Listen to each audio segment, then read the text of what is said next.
not behaving. Chat can't hear Golden. Hello? Discord is like randomly like muting my mic for some reason. It happened when I was in call earlier too. Discord is a great app. Woo! Okay. The nice thing is we're gonna be doing a lot of reading, so my call can just tell me when my voice disappears. Sounds good. Also, I can turn down the sensitivity on this now. How are we doing, chat? Welcome on in, Stirring. Please be nice to my bot. He's doing his best. Also, let me hug you. Get my revenge.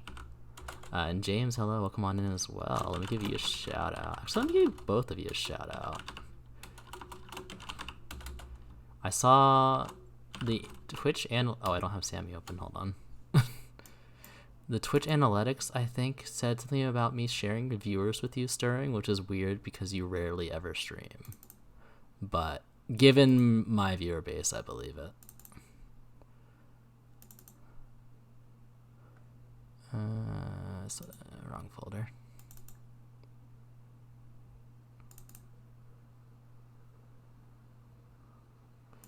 Seribot says, bought a new jacket suit the other day and it burst into flames. Well, it was a blazer. I hate it.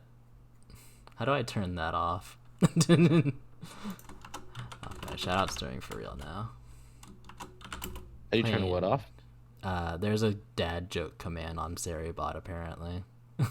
Oh, you have to go to Seribot. Yeah, it's fine.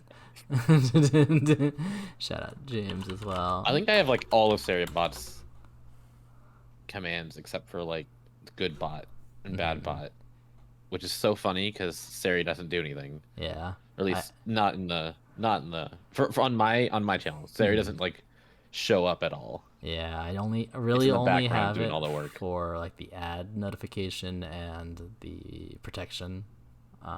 But I haven't like messed with any of the commands or anything. No, I have my bot do all that. Heck yeah. Botadocious. I'm back. Welcome back. Welcome back. Apologies. You should show me your back. Oh wait, I already saw your back today. Ooh, was it sexy? Was it a sexy back? No. Damn. It wasn't sexy at all. Damn. I yawned. Come on in. That's so sad. My wife hates my back. Anyway, welcome on in, chat. It's been a couple weeks since we last stepped into Higurashi. We normally take at least a week off in between chapters. I say as if we've only had done 2 chapters. And I was at FC last weekend, so that was an extra week. So now that I've started uploading VODs to YouTube, shout out to my VOD channel.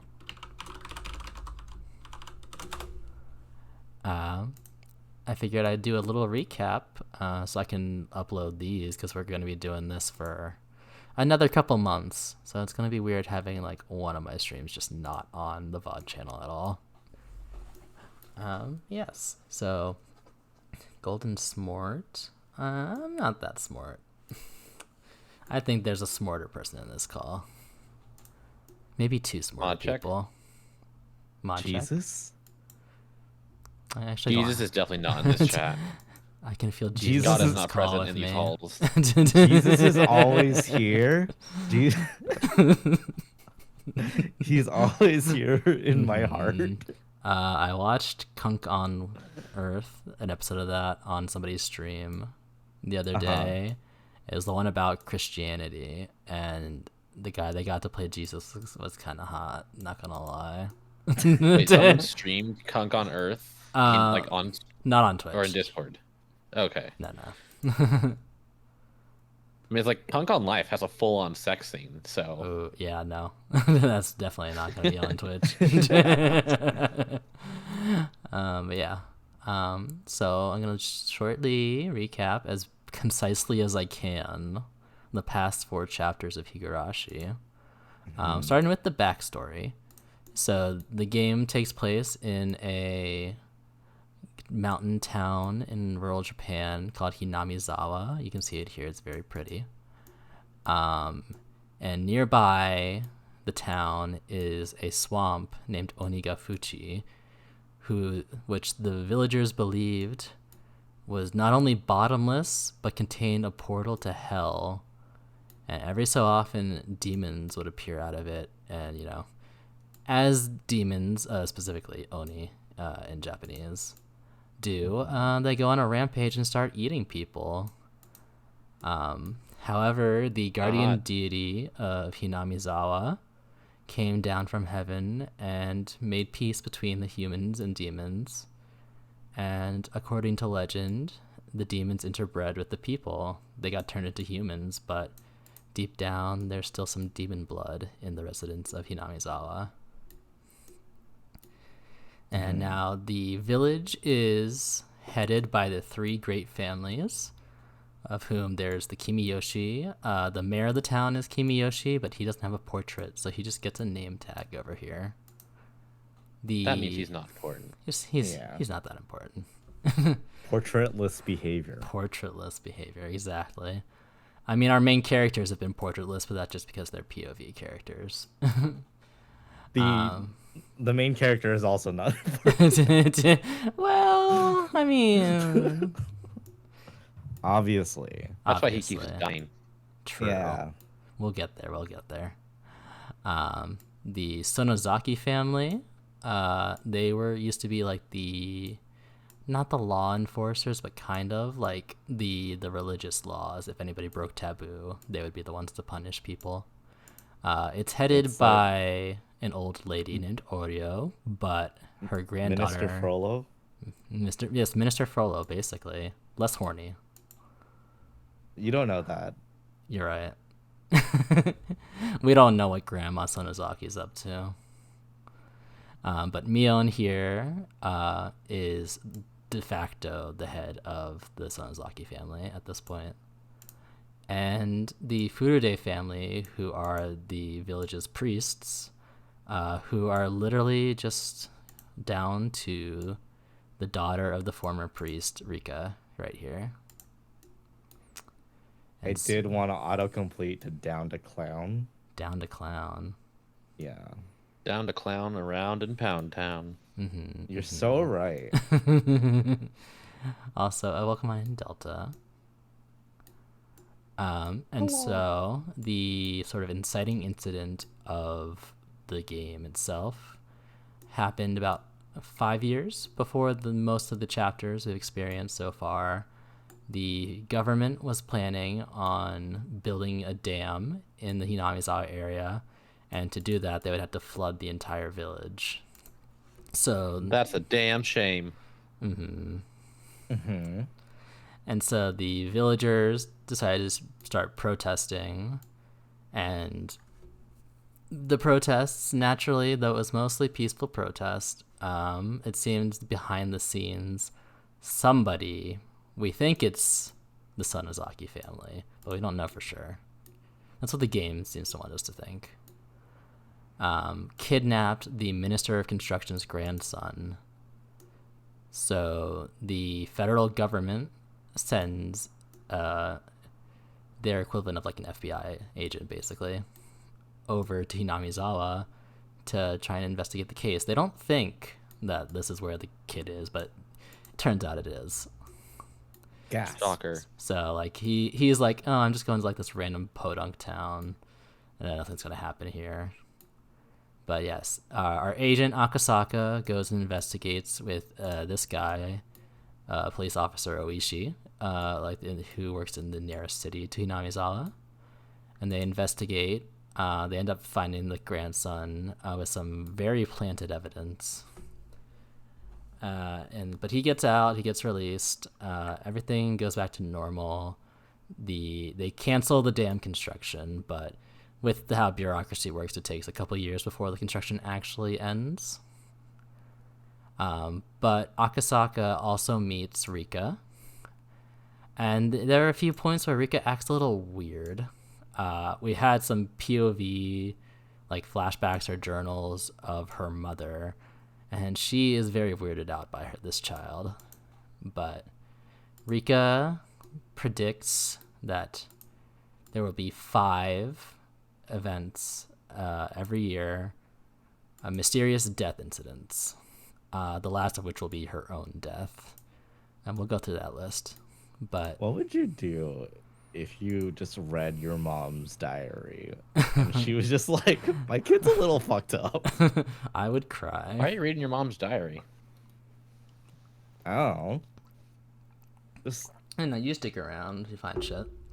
yeah. You're a kid. Where were we? Yes. And also, in connection with these deaths, Rika's friend Satoko, at one point, she broke into this shrine on the temple grounds that holds a lot of implements for rituals. And she accidentally broke a hand off of a statue of Oyashiro-sama, who is the guardian deity of the village. So she thinks she's cursed. And the deaths seem to line up with that for like half of them. Because in the next year, 1979, the foreman on the dam project, who is also friends with Oishi, so it's personal for him, gets murdered by some of his underlings. They dismember him and they all hide a piece of the body, but most of them fess up except for one who goes missing, and the final piece, I think it was like an arm, was never Golden, found. no one can see that name behind Radium's head. No, it doesn't matter. Okay. Generic dam worker. He doesn't have a name. But I will zoom out a little bit so people can actually see stuff. So get your big head out of here, Radium. Wow. Wow. Wow. You know you can put your big head. In your mouth? Hi, Rumple. Hi, Rumple. Why are you so unsure about that? Sometimes You've been when you dating change almost a things year. up. There are many places it could go, you know, so you don't want to make a like brash assumptions. Yes. But yes, so the dam worker disappeared and the arm was never found. The next year, 1980, Satoko's parents died, seemingly in an accident, but only the body of her father was found. The year after that, 1981, Rika's parents died. Her father died of an illness, and her mother seemingly committed suicide by drowning herself in the swamp, though once again the body was never found. The swamp. The next year, 1982, Satoko's abusive aunt was murdered, beaten to death, and her brother Satoshi disappeared. And from what we can tell with all the information we have, it seems like Satoshi was the one who actually killed her, though officially it was like a random guy just trying to make the curse happen himself. And the final year, which is the year most of the chapters of the game take place, these guys, Tomitake, a photographer from Tokyo, and Takano, a nurse at the local clinic, die. Normally, so you see, these are one death to one disappearance. Except for the very first chapter, Takano also seems to die, which is a little weird. It's breaking the pattern. This is so sad. but- Neither of them will get to enjoy Yeah. Technotronic's hit Pump Up the Jam as that releases in 1989. This is so sad. Pump up the jam, pump it up. Pump it While the up. bass is pumping. Also, to Rip Takano, she would have loved true crime podcasts. You're so right. Height. Yes. They weren't aligned. I hated it. But yes. But we can talk a little bit more about 1983. So normally, most VNs, you have separate routes within it. In this one, the routes are separate chapters of the story entirely. But these three chapters follow a boy named Keiichi who moves to Hinamizawa from Tokyo. And in various ways, he ends up tied into these mysterious deaths. So in chapter 1, nothing really bad happens to him, but everybody in the town seems to be hiding the curse, the existence of this curse from him. He finds out from Oishi here, who is investigating him because during the festival, the Watanagashi festival, which happens every year, the day or so prior to these deaths, he and his friends, they have a game club together, and they had Tomitake act as an honorary member, and Tomitake lost, so they got the punishment game of them writing all over his shirt. So all these friends are like the primary, not necessarily suspects, but they're the easiest people to try and interrogate. And because Keiichi is an outsider, Oishi goes to him. And it turns out that not only are his friends keeping the existence of the curse a secret from him, but as we have seen, they all have some kind of connection. I mean, Rika and Satoko's parents were victims. Mion is functionally the head of the Sonozaki family, who hold basically all the power in the village, which means, of course, Oishi thinks they are the ones behind it. Rena suspect. actually doesn't have any connection, but She's prior, just a little she's crazy. She's a little crazy. She actually used to live in Hinamizawa, but she moved away for a little bit. Went a little crazy, claimed that she was cursed by Orishiro, but everything went okay when she moved back. But as far as Keiichi can tell, she's still a little cray-cray. But eventually, it seems like these two are trying to kill him, and he snaps and kills them in self-defense. But it's for nothing, basically, because it turns out Tomitake died by clawing out his own throat, and Keiichi ends up doing the exact same thing. So we got a bad end there. Chapter 2, we meet, well, first of all, it starts off with a little game tournament, and everybody gets consolation prizes because it doesn't end. Everybody went Mion because Mion's uncle is the one who owns the shop. And so Keiichi sees this consolation prize. It's like a dress-up doll or something. He's like, well, this is too girly for me. And Mion is a bit of a tomboy. So he's like, oh, I'll just give it to Rena. Mion doesn't like this, so in order to like get Keiichi to see her feminine side, she starts dressing up as her sister Shion. And, you know, for a while, Keiichi keeps running into her. It seems like there's no Shion. It's just Mion pretending to be her sister. Except at one point, it turns out the twins are real. Twins real? I know. It's surprising. But yeah, but Shion and Mion are like very different personality wise. Mion is very like soft spoken, doesn't really like to get into conflict. Shion is very like haughty and flirty and doesn't put up with people's shit. But on the night of the festival, Shion pulls Keiichi away from the crowd, finds these two breaking into that same implement shed that we talked about with Satoko getting cursed, ?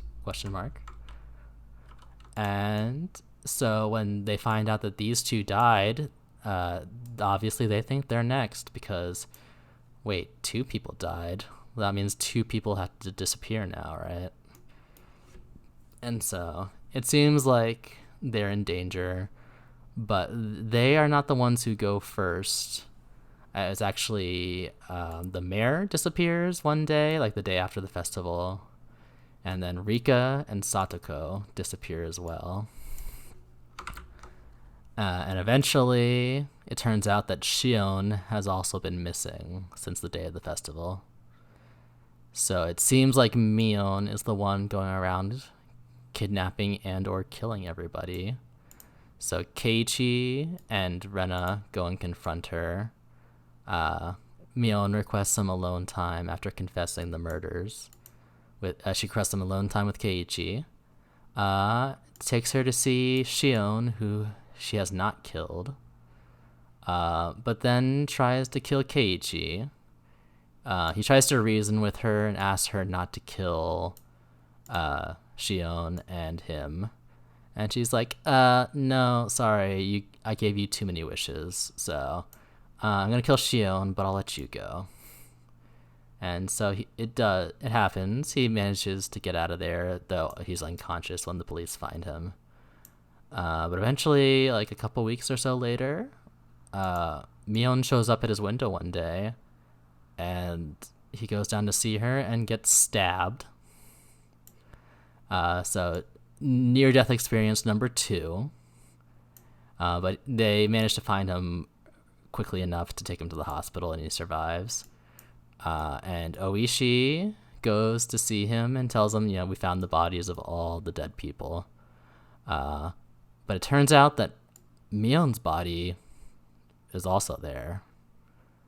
And furthermore, Takano, they did the autopsy on her body, and it turns out that she was already dead for like a day prior to when they found her body, which is to say she died before the festival. And then I can't believe she died of ligma. She died of ligma. It's amazing. But yeah, so Steve Jobs.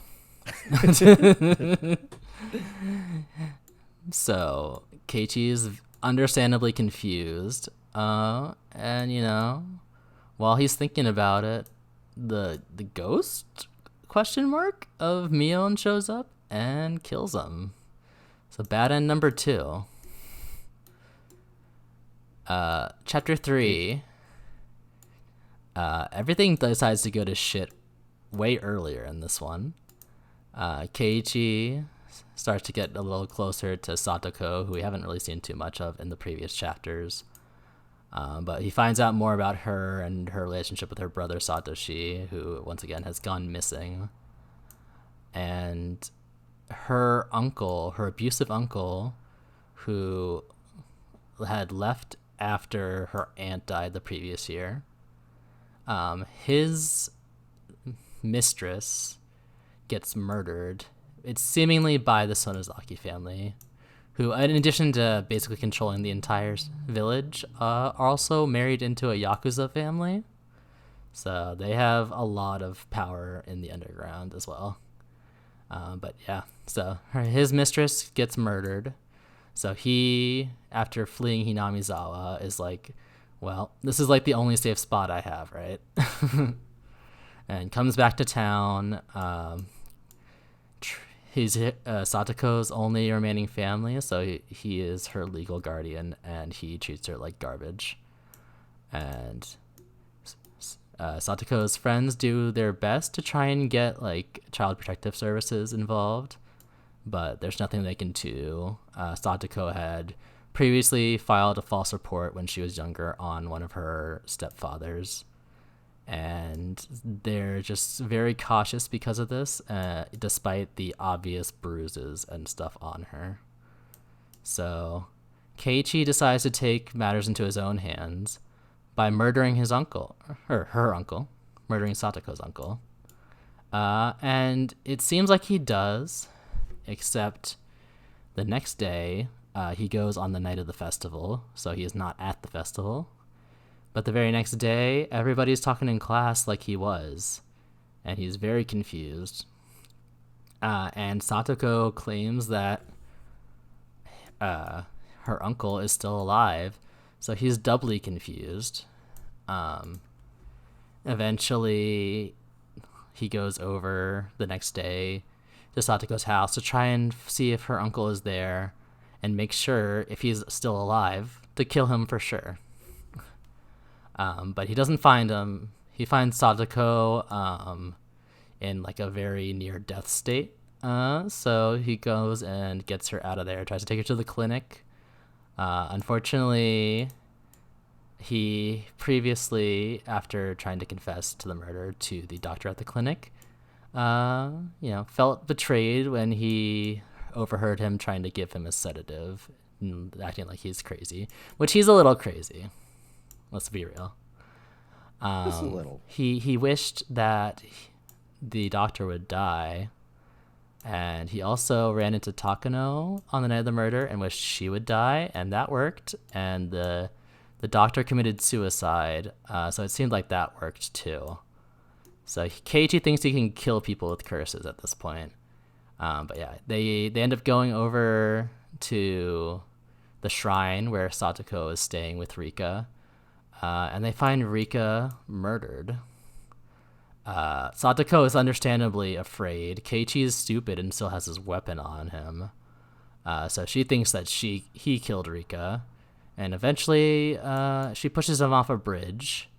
He miraculously survives, but it turns out while he was unconscious, poisonous gas flooded the whole village and killed everybody but him. And he dies a few months later in a hospital. And yeah, bad end number 3.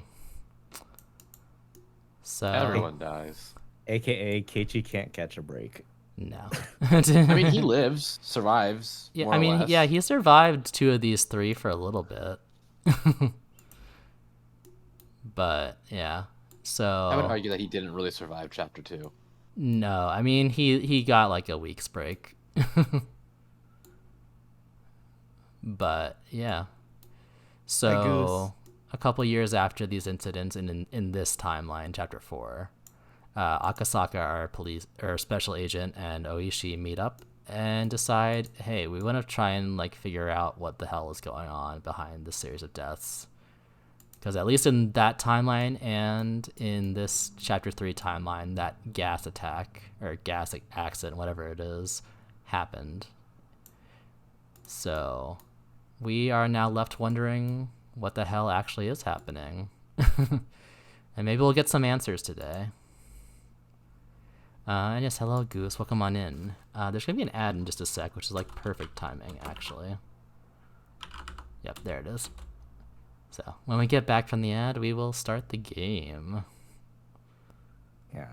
Oyashiro-sama comes out of the swamp and then goes, "What are you doing in your What are you doing in my soul?" See, I didn't think this was gonna go in a Shrek direction. I was thinking of Truth coming out of her well to shame mankind. I thought he was gonna fuck you in the pussy. Yeah, and then you kind of hear the soundtrack come in the background, and it's All Star. All star, but it's all distorted with like backwards vocals. Alright, you can get the sound on the game. Yes, we will start. We can close pure ref now. Get out of here. Adge. Ooh, we're gonna have to make a decision, but we can wait for that decision until we get through to the point where it is relevant. Also, let me make sure I got all my config settings correct. Speeds are fine. Background volume is down a little bit.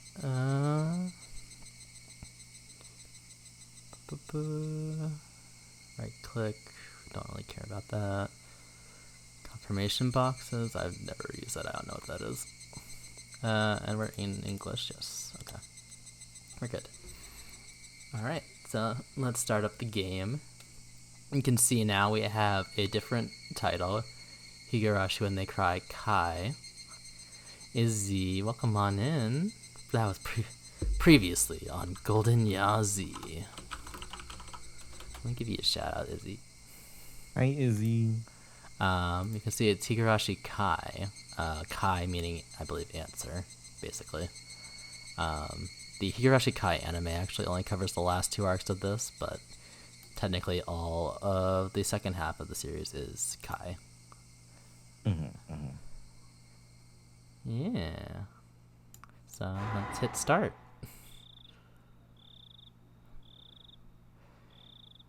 Meakashi, beloved cutthroat. Eye-opening chapter. Welcome to the world of Higurashi when they cry Kai. We finally reached the halfway point. From the viewpoint of the protagonist, try to find the truth behind the tragedy that unfolds. The difficulty is very high. It won't be easy to comprehend the motive of the perpetrator. Well, I guess we won't find out. We'll have to think. We gotta think like Phoenix, right?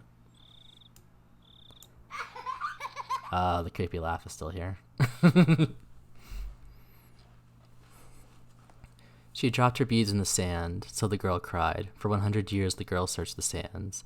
They might be found in the ocean, not the sand, so the girl cried. For 100 years the girl searched the ocean. They might be in the mountains, not the ocean, so the girl cried. How many years will pass before the girl wonders if she really dropped them? Frederica Berncastle.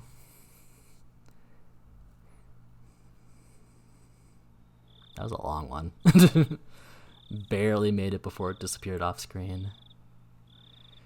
7 keys were attached to the keychain. Without knowing... Keyblade. Without knowing which key was the correct one, I had to go by instinct and try every key, one by one. I think if you have to try every key, that's not really instinct. No, I think it's just trial and error at that point. On average, I'd reach the correct key within 3.5 attempts. I'd be fortunate enough if I can open the lock within the first 3 keys. I'd be unfortunate if I didn't. I had to think of the worst case scenario, getting the right key only on the very last attempt. I fought with my nervousness. That's not the worst one. No, it's not. You could just fuck up and miss it. Mm-hmm. Oh, you're right. You can accidentally stab yourself with a key. Any set of keys. If I have more than 2 keys, it's a crapshoot. I fought with my nervousness. My head ached from it. I put the key in and turned it. I just needed to repeat that small procedure several more times, but I couldn't stop shaking. Damn. Even a 3-year-old kid can do something this easy. So am I more childish than a 3-year-old? Whatever. I don't care if I'm clumsy. I just need to try all these keys. Even in the worst case scenario, the lock will open on the 7th try. No way. Reality isn't always the same as math. What happened was worse than my worst case scenario. None of the keys worked at all. I could feel the blood draining from my brain. Did I get the wrong set of keys? No. I definitely see a faint marking that says this set is for the door. Am I just reading it wrong? Should I go back to the key cabinet to look for the right one? That would mean a great loss of time. Just by being here, I'm already risking so much. Something that could ruin everything might happen any moment. If I can't open this lock, do I have to go back to the administration office? If there were no other choice, it'd be a waste of time to spend another second here. The administration office wouldn't necessarily be empty at this time. Somebody might come in. I won't be able to look for the right key if that happens. I stood up quickly as if electrified. I was almost in a panic, and so felt the urge to move. My instinct pushed me. I had to go back there as quickly as possible. It's dangerous to be here, and it's also dangerous if somebody comes into the administration office. I cooled my head, making it as chilly as possible, to repress my fear. Calm down, Shion. Mion wouldn't panic in this situation. Maybe I'm just mistaken. Why don't I try the keys one more time? The next moment, I felt a faint vibration in the air. Somebody was walking somewhere in the hallway. If it were a normal situation, I would have known if I wouldn't run into them, since the footsteps were very far away. But at the time, I couldn't think calmly. Shit. Why am I panicking this much just because of footsteps? Calm down. Calm down. I should be feeling excited instead. Calm down. Calm down.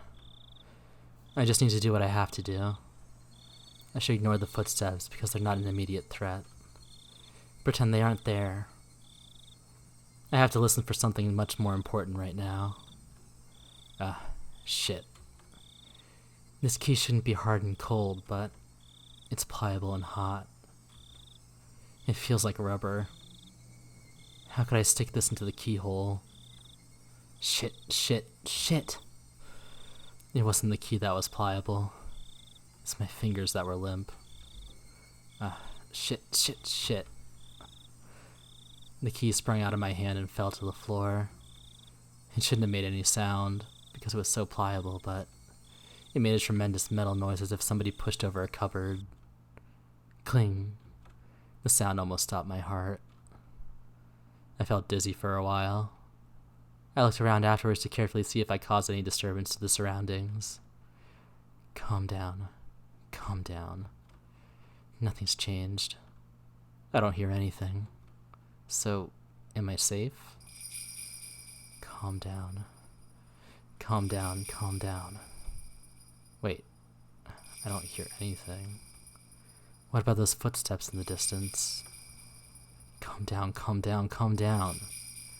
Are they looking for me after they notice the sound? Oh, shit. What is that sound I'm hearing? Is it my sweat dripping on the floor? Shut up, shut up, shut up! How could I hear the sound of my sweat? Calm down, calm down, calm down. Calm the fuck down! I have to clarify. This isn't a prison or detention center. It's a private school. Same thing. Not a normal one, though. It costs a fortune just to get in. It's a boarding school that provides education from elementary school to university. Being for girls only, rather than a school, you could say it's a factory that manufactures ladies. Some of my classmates here have never even used public transportation. Really, it isn't normal. To me, saying, "How nice to see you," and just saying hi is already insane. And calling the teachers sisters gives me the creeps. Oh, so it's like a Catholic school. Extra prison. I hate the morning and evening prayers, to say nothing of the Sunday Mass. I don't want to memorize the Bible passages, and the Holy Ghost gives me a rash. If I stayed in this institution, that's what I call the place, for many years, I'd either go crazy or be brainwashed. Most of the girls choose to be brainwashed, but I can't do that. After all, I was more impressed by the political schemes and international trade behind religious propagation than by love of God, which the Bible teaches. Because of that, I've been treated as a problematic child from the beginning. #problematic.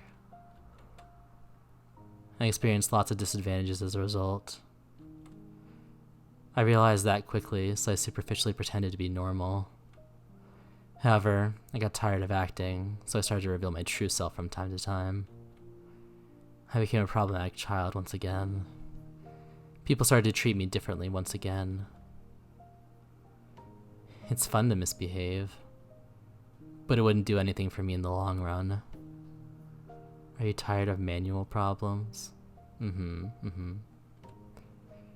So, why did I act that way? Why, even though I knew it was going to backfire on me later. After examining my emotions, I realized that I completely had it with my surroundings. I was afraid of being brainwashed in this institution. I can't live here. I won't let them brainwash me. 6 months ago, I decided to escape this place. The moment I made up my mind, I started to feel alive again. I acted ladylike in order to deceive the sisters. Pretending became fun once I'd set my goal. It gave me the creeps when they told me with smiles that it was God's influence that I started to behave religiously. I laughed at them behind their backs. I took on my classmates' duties in order to understand the layout of the school and the schedules of the staff and guards. I soon found out that the security of the school was immensely tight because there were many daughters of important people living there. The guards walked their beat randomly. There were surveillance cameras everywhere. The system that kept out intruders ironically also worked to prevent escapees. But that excited me instead. I simulated how to avoid all the surveillance in my head many times. I drew an escape route in the corner of my notes during class and tested if it worked. I strove to acquire any necessary skills for the escape. It was all fun. After all, the situation was cathartic for me. That's who I am. No matter how hard they tried to brainwash me, I'd never change. I've been waiting for the moment of my escape, preparing physically and mentally. First, I needed the courage to escape. I had to be confident of the plan. I had to think deeply about it. I also needed skills and physical strength. I imagined all the possible obstacles and trained myself. It was funny because I was finally able to enjoy gym classes. Even the long distance runs. Oh, it couldn't be me.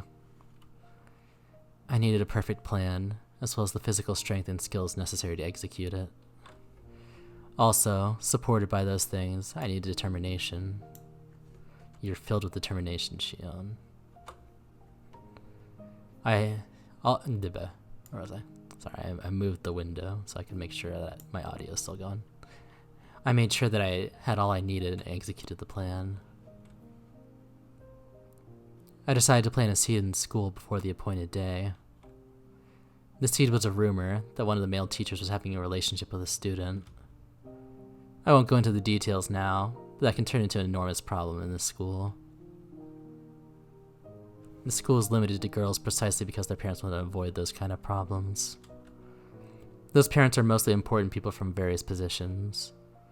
If the romance was a fact and was leaked to the public, the principal would have to commit suicide in shame. In fact, even that might not be enough. In the world of girls, rumors spread fast, especially when they're separated from boys and are obsessed with dirty thoughts. So, this kind of rumor goes around really quickly. The sisters try to get rid of that kind of rumor, and they warn the students not to be swayed by it. But apparently, they're the ones who are most swayed by those rumors. This means that I managed to make them furtively deal with something shady without contacting families or the authorities.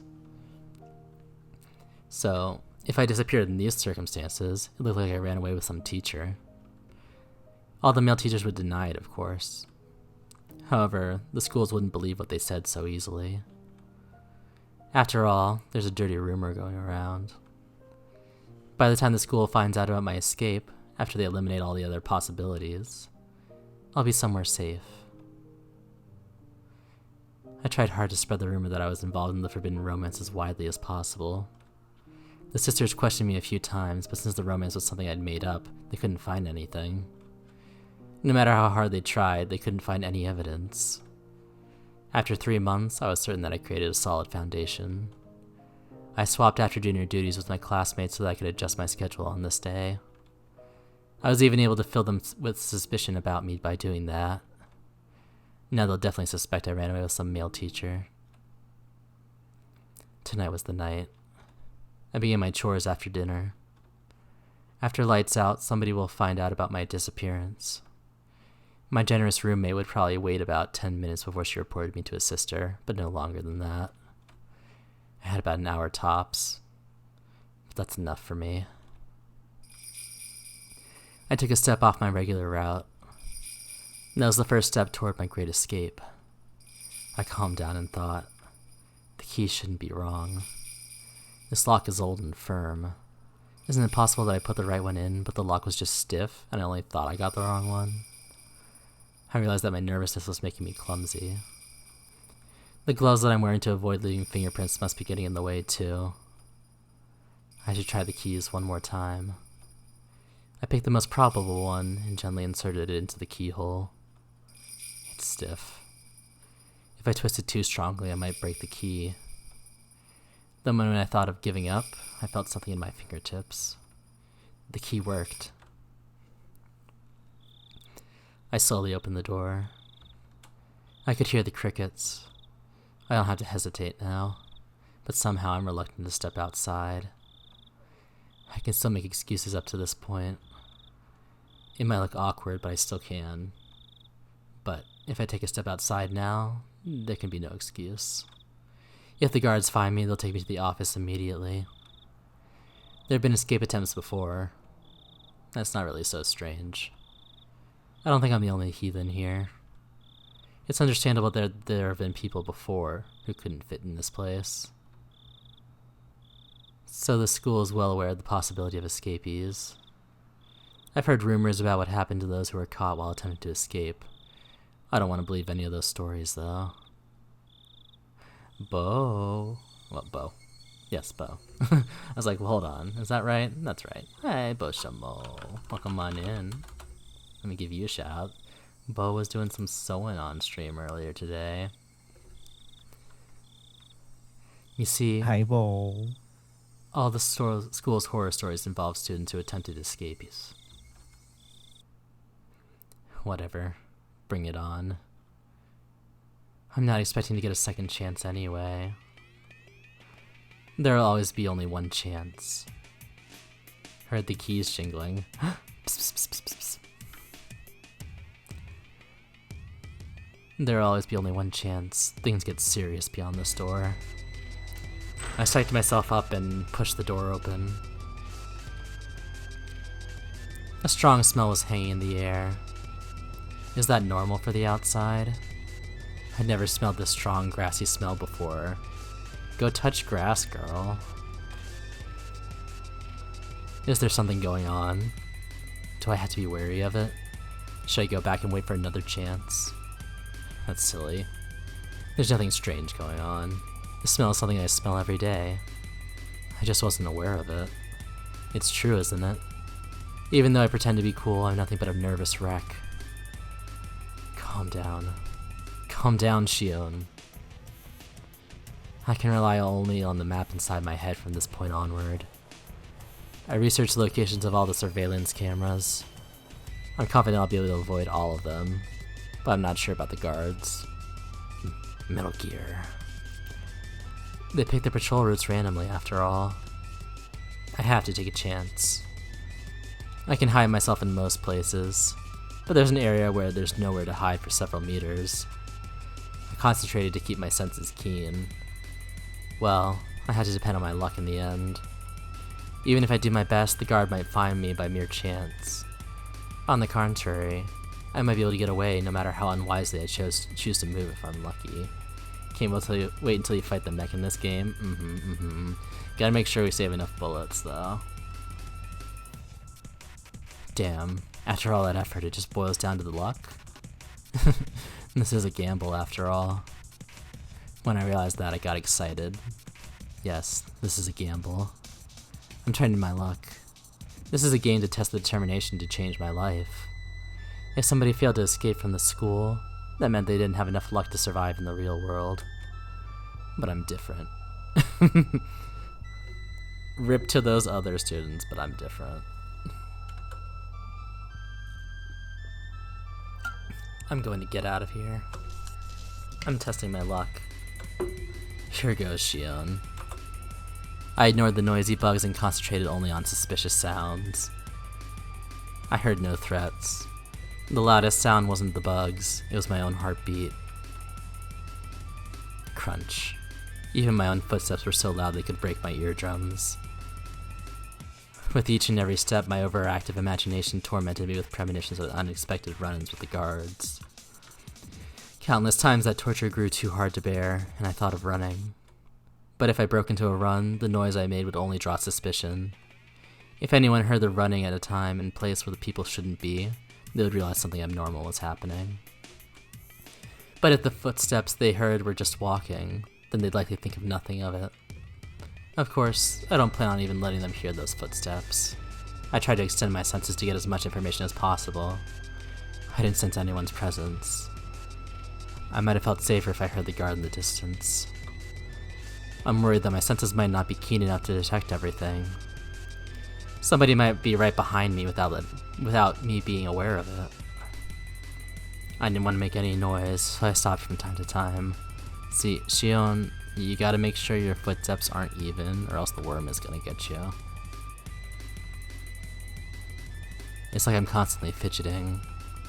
To stop or to run. Something within me urged to choose. Something within urged me to choose from either one. I can't choose to stop. I had to keep going quickly and stealthily. I'm already risking so much just by being here. Running, of course, would be absurd. I know that.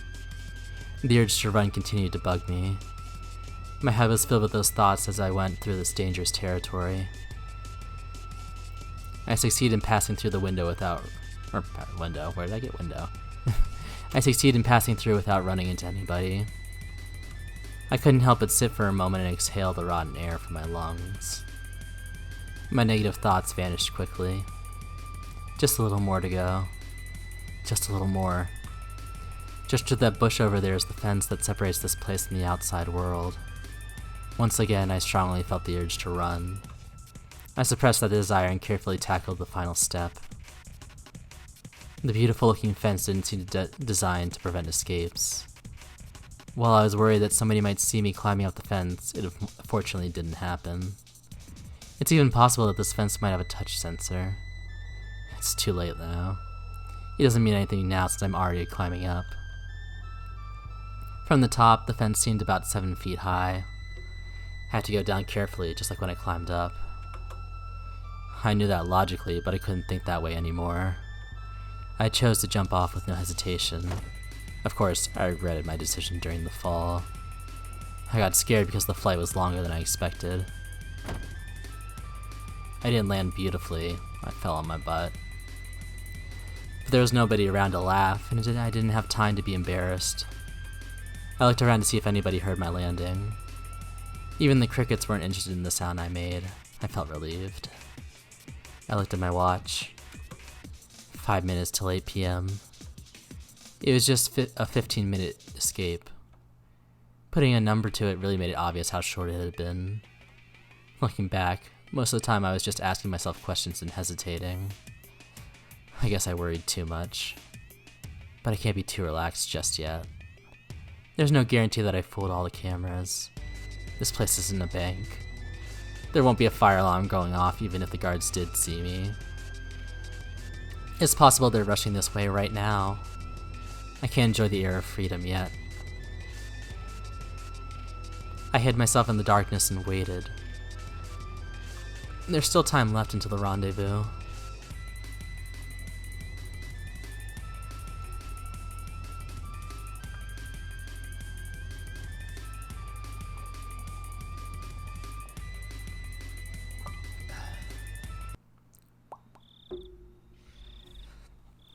I watched the school premises while waiting, but it looked like nothing strange was going on. The building was lit up, and the beautiful Western-style architecture made it hard to believe that it was a school. Leroy, thank you for the petties. I will stretch, yes, thank you. Water! Alright. Hydrate again as well.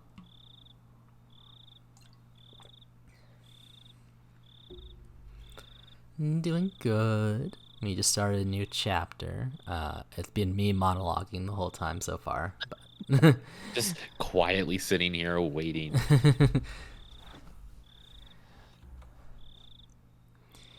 It should be armed with electrifying wires, searchlights, and guard dogs like the prison it is. I thought I'd experience a surge of school memories in a situation like this. I just keep yapping. That's a problem. That sort of thing only happens when you have good memories. I have no good memories of the school, so there's nothing to remember. But if I could pick a series of images to recall, it'd be the luxurious dinners we had every night. So, my memories would be nothing but international cuisine, Japanese, Chinese, French, and so on. What the hell? It's just too funny. I burst into laughter. At that point, I heard a car approaching. I crashed into the darkness. The plate number is the same as I was expecting. That's the car. Just chilling with your BF, watching him play some card fight Vanguard. Heck yeah. I have actually never seen anything about Vanguard, so I have no idea how it works. But I assume it's similar enough to something like Yu-Gi-Oh! Or Magic. I jumped out and rushed to the passenger side, then opened the door and got in. Alright, we got a new character portrait. Do you want to do Radium? Radium? I miss your wife. I guess I'll take him. I mean, I guess I could do it. Not unless you don't want to do Shion. Oh, that's fair. Nice to see you, Shion-san. The driver is a man of early old age. What? He's like maybe 40? Early old age. Looking great for early old age. Mm-hmm. Mm, Oh, there Oh, he look. is. There's Radium. sorry. It's fine. We were just trying to figure out if I should take him or if you wanted to. Yeah, I can take him. Okay. In He'd a- be angry in if a you heard fight, me right? say that, though. Yeah? Yeah. You'll win. Anyways. He still thinks he's middle-aged. He looked at my face and learned that I succeeded. He smiled. I think this is Shion. Yes. Okay. Ah, the air feels so fresh. I want to eat a burger for a start. I heard they serve excellent food at the school, but I suppose you were served nothing but gruel, huh? Delicious gruel. Yummy gruel. No way, dumbass. I was just kidding. Step on the gas if you have time to laugh at me. Gas, gas, gas. As you Drifting. wish. Kasai really did laugh out loud. After telling me to buckle up, he accelerated. The cathedral-like school disappeared from the mirror in an instant. It disappeared so quick that I didn't have time for a search of dinner memories. Goodbye, my lovely school days. I'm going to fill my stomach with junk food from now on. Mood. I'll forever be free from the table manners you taught me. Serves you right. As we drove, the scenery began to change. Soon we were surrounded by vast fields of crops and few streetlights. I heard the traffic noise and wasn't sure if it was a car passing by my window. It reminded me that this was just the countryside of Japan, not Europe. Hey, watch it, asshole. I'm driving here. Hey, I'm driving. Edge. The famous Japanese accent. Well, maybe they're in Osaka, you don't know. Yeah. Are you hungry? Are you hungry? We're in an ad right now. Oh no. No. Okay. I It's need fine. to. The joke was gonna- lined up I'm- perfectly. I'm gonna grab a drink really fast, but I'll be right back. Go hydrate, girl. I have a drink for you. Ooh. Is it cum? No, it's water. Okay. All right. I was gonna say come. Well, I guess it depends. Anyway. I'm almost out of my water. Too much reading. I'll get more the next ad though. I want a snack. A snack. Ooh. I have to make my way through the bananas before they go bad. Just make banana bread. People keep saying that, but I don't know if we have like equipment for baking. I know we don't have any like big bowls to mix anything in, so that's unfortunate.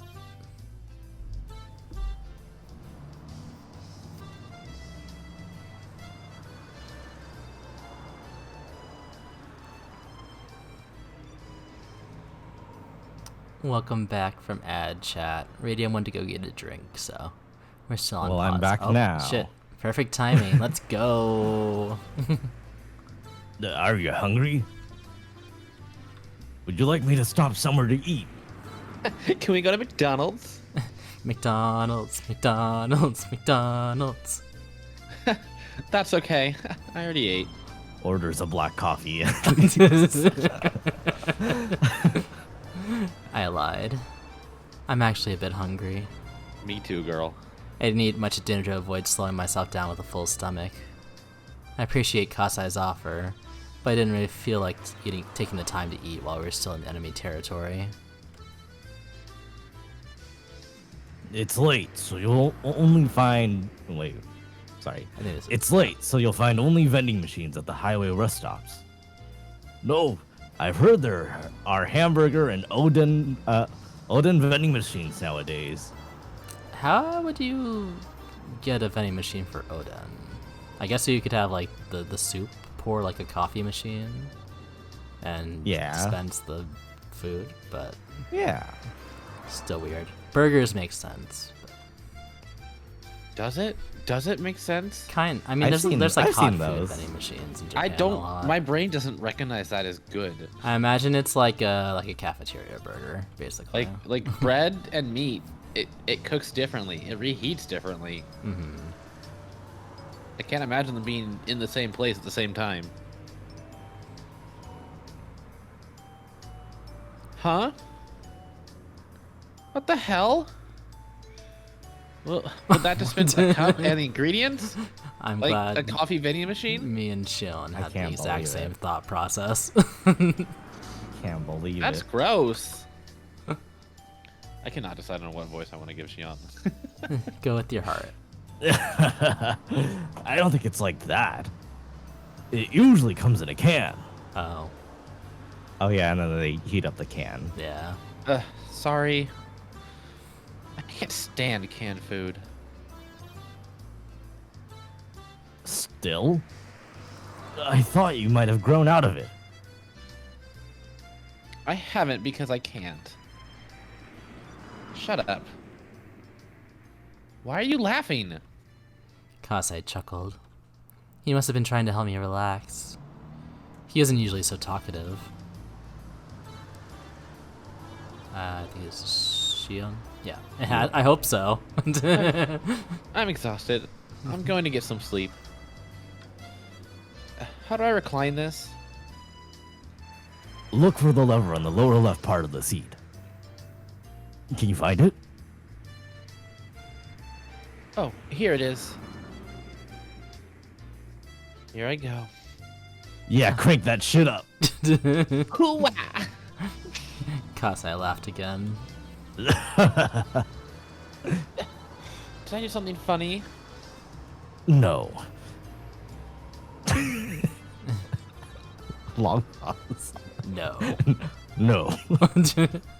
I said nope. It's just that the way you talk sounded like Mion-san. Well, obviously. Duh. Mion and I are identical twins. We're perfect copies of each other. Oh, When so I I should react- be doing the exact same voice for them. Okay. Yeah. Yeah. More Yeah. or less. I mean, different tones, but I've been trying. I'm not a voice actor. you're doing your best. I believe in you.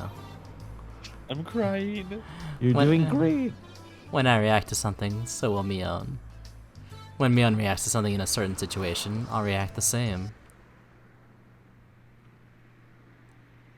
How's sis? Oh. Yeah, okay. that's right. Yeah, sorry. I believe she's fine. I only see her when I bring your father to the family councils. That's right. She doesn't live in our parents' home anymore. She's living with the hag in Hinamizawa now, isn't she? She moved into the main house around the same time you started going to that school.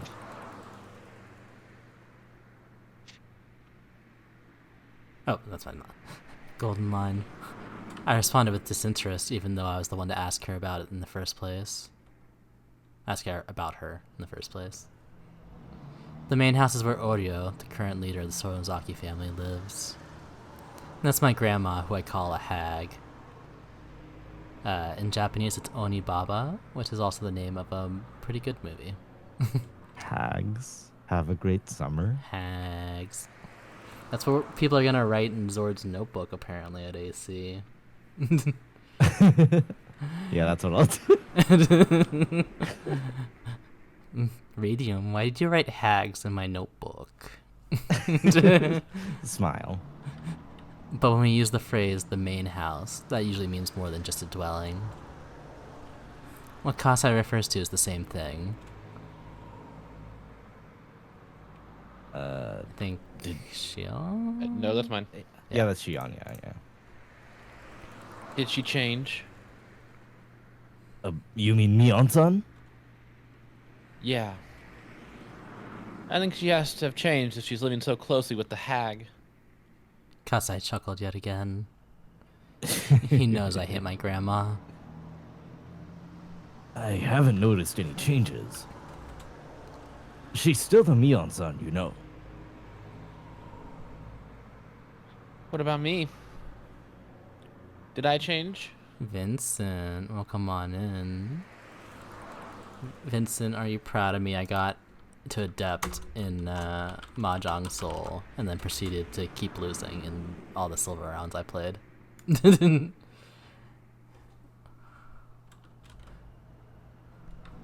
No. Not at all. Kasai responded quickly with a smirk. I haven't seen him for a while, though. It's not fun if he answers this quickly.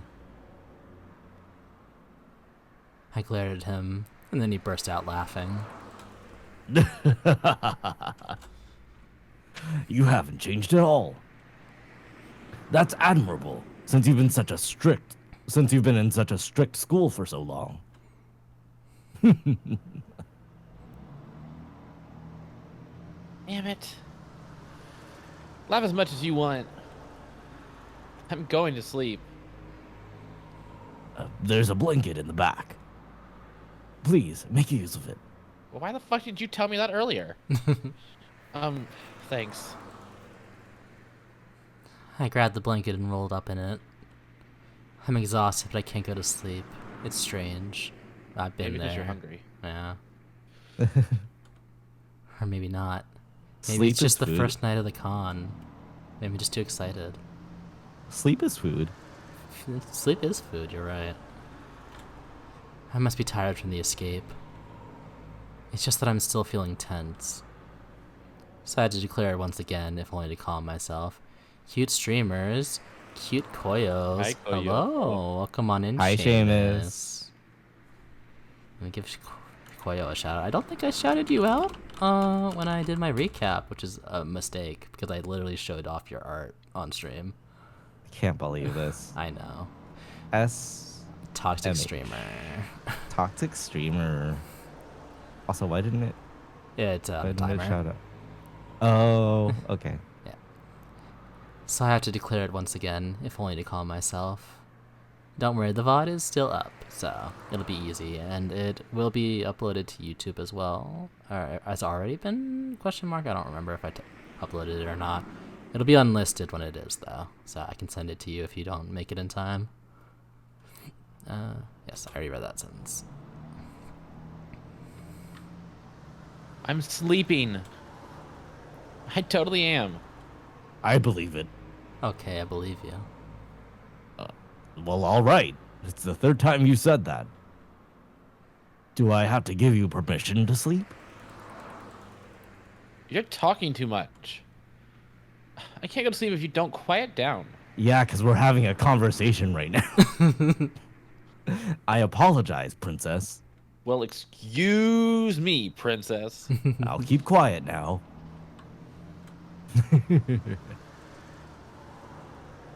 This interaction with Kasai reminded me of the old peaceful days in Okinomiya. Well, I don't really know if I can call those days peaceful. We were in the middle of the dam protest back then, after all. We all united together, and now that I think about it, we pulled a lot of pretty dangerous stunts. If the authorities ever find out what I did, I'd never escape going to juvie. Well, at least half the people of Hinamizawa would be off to prison. We didn't think of them as criminal acts, though. It was a war. It might have also been a festival. A festival where every person in Hinamizawa joined together in protest. It was a struggle, but it was also fun. It was fun to throw stones at the SWAT team with everybody. We hid ourselves in somebody's home when they chased after us. We'd even go crowd around the police station demanding the release of our arrested comrades. When we snuck into the construction site and sabotaged it, it felt more like we were playing at war than conducting one. I got so excited back then. I felt united with my fellow members, even though they were strangers to me, and that memory warms my heart. Yes, the way it felt back then was like helping everyone carry a sacred... I can never pronounce this word. Palanquin? We'll go with it. Yeah, palanquin. Through the village, getting all sweaty and exhausted together. Until we all collapsed face first on the ground and shared our excitement and cheers with unfamiliar faces over tea. I was just a kid back then. I remember accompanying young men who worked for my dad out to the village to do various bad things. I was arrested a few times. I didn't feel any different, though, than when I was called to the teacher's office for forgetting my homework. The other villagers were furious about the damn project. But for those of us who were kids at the time, it's a pretty fun memory. All that came to a sudden end a few years ago. It wasn't only the power of the protest that ended the damn construction project. The Sonozaki family and my dad's organization had worked secretly in the shadows. This is top secret information in the Sonozaki family, but it said they may or may not have kidnapped the Minister of Construction's grandson. See, even now, we're not getting an actual answer on this. Such and such answer chapters. So much for the answers. False advertising. In order to blackmail him. The grandson was found a few days after the abduction. He was found in the mountains of Yagouchi. He didn't simply disappear, and he wasn't demoned away. That means some kind of deal was made secretly. A year after that, the dam construction plan was halted indefinitely. Wait, oh my god, what is this Natsu emote that you're using, Bo? Natsu grab. I love it. The police suspected the villagers' involvement and investigated, but they couldn't find any leads. The villagers never betrayed each other. They'd do anything to protect their fellow man. They fabricated fake alibis and fake evidence. It was easy to deceive the police. The car suddenly shook, snapping me out of it. He must have run over a bump or something. I suddenly realized my expression was a very happy one for some reason. I must be looking forward to going home. Shion-san, are you awake? What is it? Would you like me to take you to the house in Okonomiya? Wait, blah, blah, blah. Okonomiyaki. Excuse me. Okonomiya. Maybe we are in Okonomiya. Osaka. Excuse me. Would you like me to take you? Okay, wait. Stop. No, I'm trying to get a clean take and you're laughing. I'm sorry, just the way you said it the first time. There's nothing wrong with it. It's just, I don't know, the tone, the inflection just really got to me. The boy tries to take the line, and you laugh at him. This is so sad. I'm sorry, go ahead. Would you like me to take you to the house in Okonomiya? Where else would you be taking me? I answered straightforwardly with a frown. Kasai You then didn't answer, also... you asked a question. Yeah. Kasai then also chose to reply straightforwardly.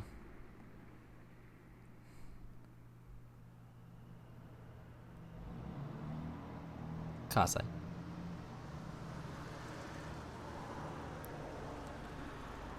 I missed Sorry, the for what? some reason my mic kept muting. It was weird. The Discord has been doing that to me, don't worry. It was the family head who decided on your enrollment in St. Lucia, and you ran away from there.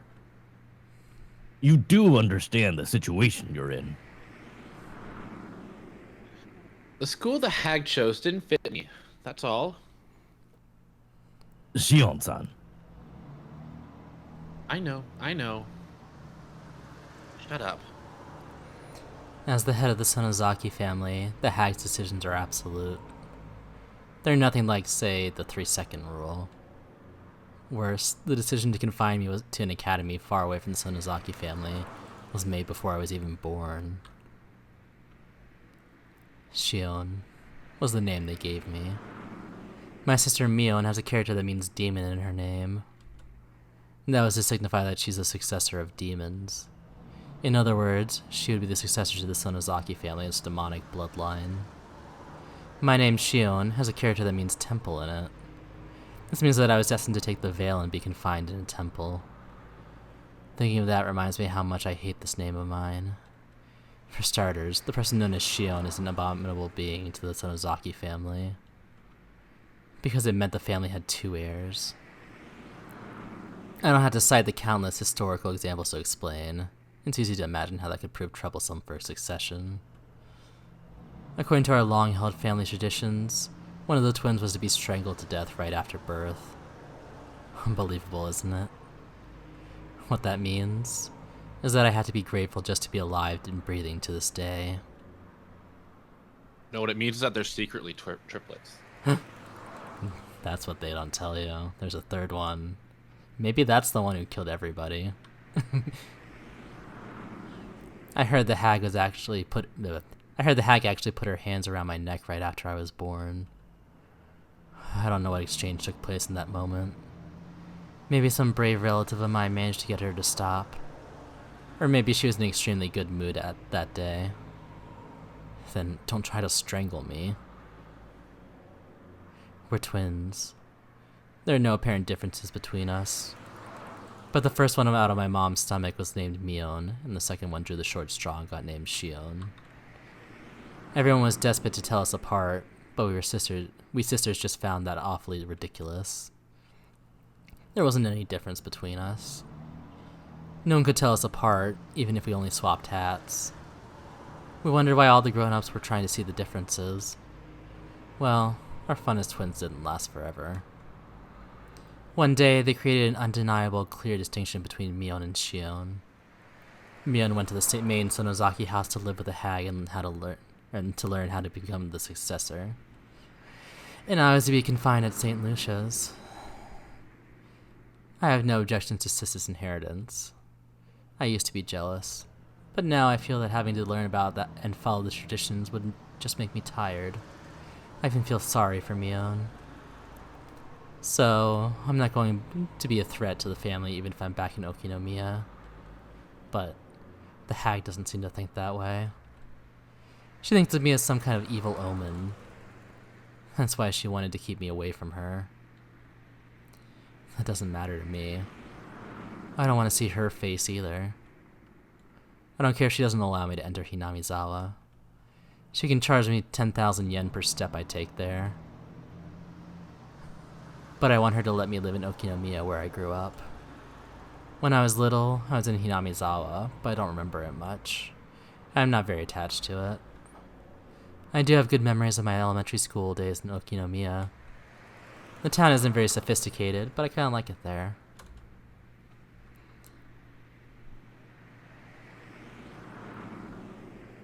If you go back to If you go back to Okinomiya, somebody from the family will notice you.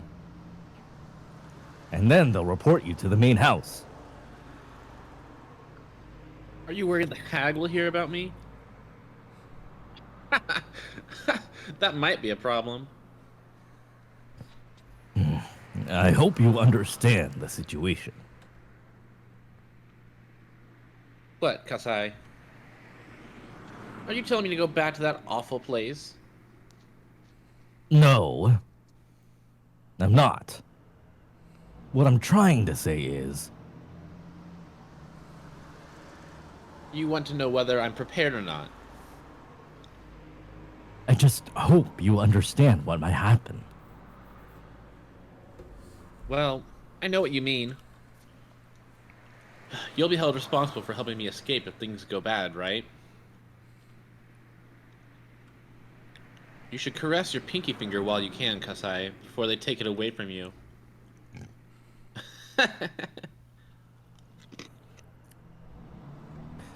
You should look forward to being rolled up in a futon mat and thrown into the Onigafuchi swamp. In that case. Maybe they'll send you to the torture room in the garden. I heard there's a big torture room in the main Sonozaki house. I'd never seen it, though. I heard they used to torture and kill the enemies of the village in there. It's just awful, really. I hope I don't end up as a victim of that place. I hope not. That definitely couldn't happen. Okay. Everything's gonna be all right.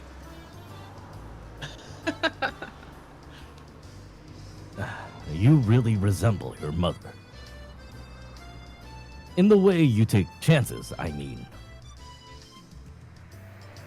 That's normal. She's my mom.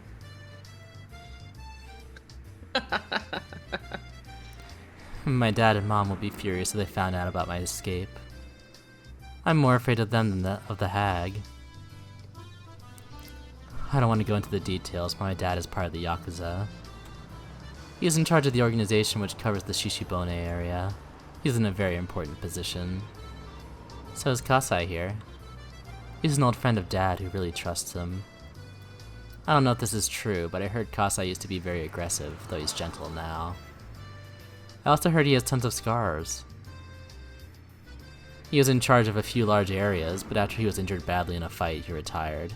Now he's my dad's consultant, aka a drinking buddy. He was my caretaker in my childhood, and now I feel like he's my butler. At first, I thought my dad asked him to supervise me, so I hated him. But in time, I started to feel like he was on my side. This is just a hunch. But I think Kasai used to be in love with my mom. My dad, mom, and Kasai were in a love triangle. Though my dad took the lead in the end. Kasai couldn't leave my mom entirely, so he stayed around as my dad's friend. I can tell that from the way he acts. He's seeing my mom and me. That's why he says I look like my mom every now and then. He kinda gave me the creeps at first, but he isn't a bad guy at all. He's actually pretty funny. I only found that out after I got used to him. So when I thought about escaping, I naturally turned to him. I contacted him in an early stage of my plan and arranged to meet him today. You could call him a conspirator. It's not surprising he's worried about my return to Okinomiya. Considering the rules and traditions, cutting off his pinky finger isn't too far from reality. I might be rolled up in the futon mat and thrown to the swamp for real, too. Even so, there's only one place for me to return. I'm going to Okinomiya and nowhere else. That's my hometown. This might be kind of a homesickness. But I don't care what it looks like.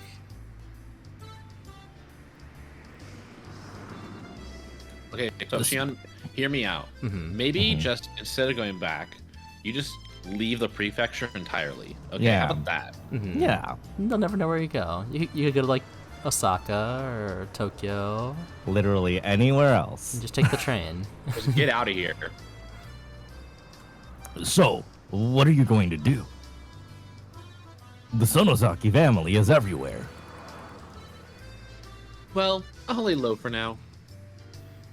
If somebody sees me, I'll tell them I'm Mion. Usually works. Well, then what?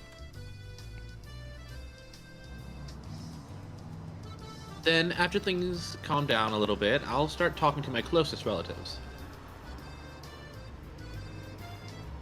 I know they'll be on my side. I know some people who covered for me when I had a fight with my dad once. I see.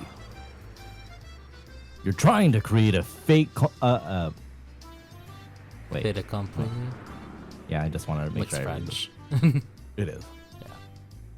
You're trying to create a fait accompli so that the Sonosaki main house will have to accept you later on? I hope that works. It will. There were many people who were opposed to the idea of enrolling me in that school. That decision was obviously made because of the hag's hatred towards me.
Oh boy.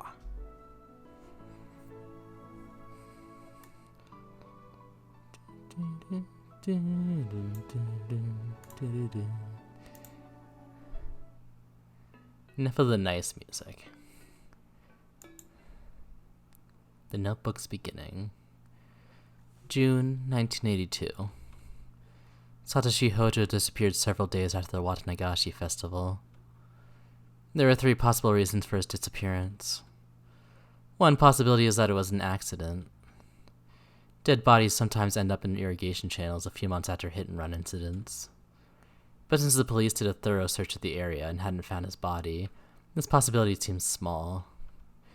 The second possibility is a self-motivated disappearance. Satoshi-kun has been living in dire circumstances. His close friends actually heard him imply he might run away. The police thought he skipped town after killing his aunt. That seemed plausible, considering that aspect. But the police arrested another person for the murder, so this hypothesis must also be considered false. Must it, though? The last possibility is that he was involved in the series of mysterious deaths in Hinamizawa. It's also called the Curse of Oyashiro-sama. He fell victim to it and disappeared. Unless Oyashiro-sama's occult power is actually verified, this curse must be the act of humans. It's only natural to assume that Satoshi-kun was made to disappear by someone's will. So the question is, whose? The possibilities are quite limited. The culprit is either a member of the Sonozaki family, a member of the 3 families, or one of their many relatives. The police can assume that easily. I need to think beyond that. Who did it? How did it happen? And why did it have to be done? Why did Satoshi-kun fall victim? What was the motive? Who gave out that order? Who actually did it? The mastermind, the culprit, and the truth. All are in reach of my grasp. Maybe I'll find them right behind my back. But even so, I can't reach everywhere. There are parts of my back I had to take an effort to reach, clenching my teeth and cracking my joints so that the tips of my fingers can barely touch them. The truth is hidden in places like those. I'm writing this because I need to organize my thoughts and memories. Nobody will read it other than myself. But if somebody does, that means that either I threw those notes away because I no longer needed them, or I fell victim to the curse of Oyashiro-sama in the middle of my attempt to solve the mystery. If it was the former, that's okay. But if it was the latter, please, I want you to help me. Please help this powerless young girl. Alright. So, as far as I know, we're gonna be in Shion's POV for this whole chapter, unless we get like a scene like we had in the last one.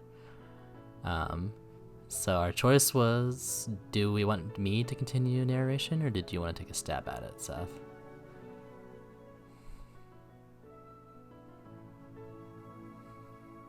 I'll let you take narration. Alright, that's fine.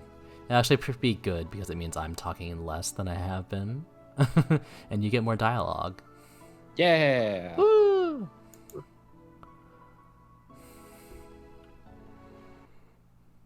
'80, 1982. So we are a year earlier than our previous ones. The 5th year of the series of mysterious death and incidents in Hinamizawa, also known as Oyashiro-sama's curse, 1 year prior to Keiichi Maribara's transfer. See, the game's telling it for us. I didn't hear a wake-up chime. I'm not in school anymore. My brain is half asleep, but I'm aware of that. Waking up at the same time as the chime would go off at school doesn't feel good. I can't go back to sleep after this. Still, I'm not going to live a torturous school life anymore. I can make today either happy or boring. It's up to me. Yay. That's really positive. I feel like I'm alive for the first time in a while. I didn't have any other clothes, so I was still wearing the school track uniform. It's supposed to have been designed by some famous Italian person, but it just looks plain to me. Is it Balenciaga? That's Spanish, though. It really doesn't feel great to still be in clothes from that school. I want to enjoy my freedom as soon as possible. I especially don't want to walk around outside wearing it. I should have Kasai bring me some new clothes later. And I should think of redecorating this room. After all, this is going to be my castle from now on. I really like... Shion's narration is like way more conversational than Keiichi's was. This is a room in a gorgeous apartment building in the suburbs of Okinomiya. The property is one a realtor and my dad's conglomerate obtained after foreclosure due to some sort of dispute. Most of the residents moved out during that. So while there are plenty of rooms, it's a lonely complex that feels devoid of people. Plus, with the exception of the manager and a scant one or two others, all the residents are shady-looking people connected to my dad. It probably won't be much longer before the virtuous residents are driven out.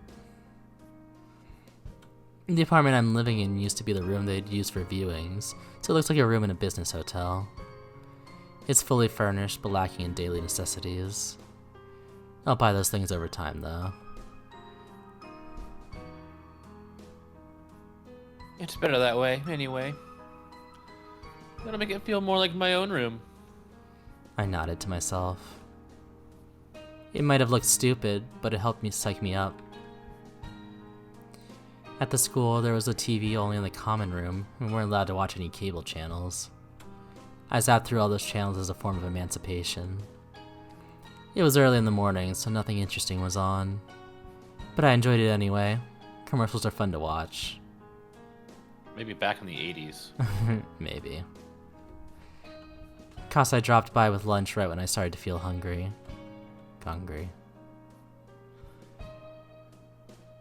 Good morning, Shion-san. Did you sleep well last night? Sleeping on the couch was a bit too uncomfortable.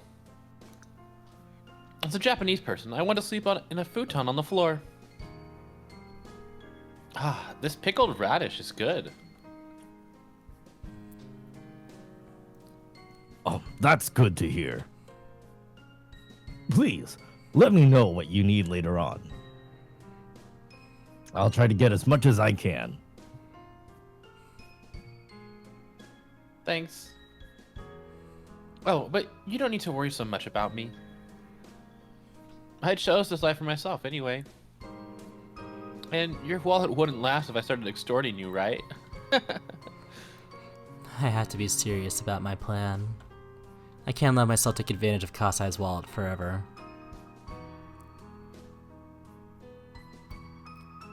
I think I'm gonna start a part-time job. I have to earn my own living. This is the life I chose, so naturally I have to take care of it myself. Well, that's reassuring to hear. But are you sure? If you go outside, eventually someone in the family will discover you. I gave that a little thought. Which is why I'll need Mion's help. Kasai, would you mind calling the main house for me? Are you sure about that? When Mion answers, pass me the receiver. Really think about it. For a second, just really think about it. Oh, well, whatever you say. What could be your plan? Kasai dialed the number. It's funny to me that we're calling the main house, even though that's the place I most want to avoid at the moment. Yeah, it's kind of weird that you're asking him to call them.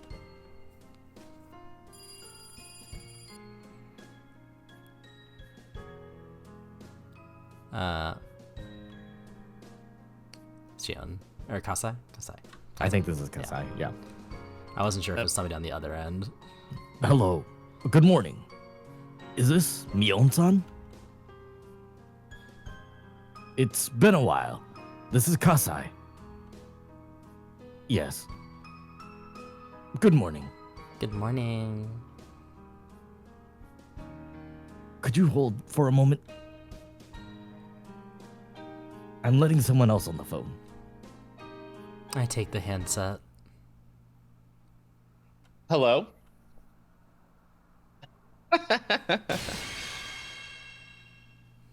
Can you tell who this is? Gasp. That voice! But that can't be true. Shion's still supposed to be confined to St. Lucia's. You can't be her. Yeah, they forbid outside calls at the academy. But you're talking to me right now. Even my dim-witted older sister should understand what that means.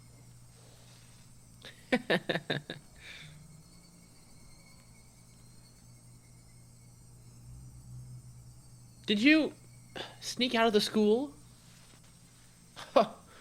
How? How? That's not important. I really missed you, sis. Shion! And that was as far as I could take it, and Mion had hit her limit too.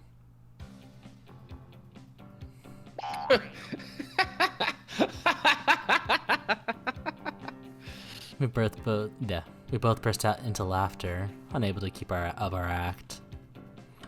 It's been a while since we laughed out loud with each other like this. It's been forever, Shion. Seriously, what's happened to you? There's not much else to it. I haven't lied or anything. Wait, then you really ran away? Great job. The security wasn't tight enough to keep me locked up in there. Maybe the school should be grateful you escaped quietly. If you were serious, it'd be easy for you to blow up the whole building and make your escape. Well, I couldn't have done that, but I might have set it on fire. Kasai smiled at us in amazement, his face a blend of amusement and exasperation.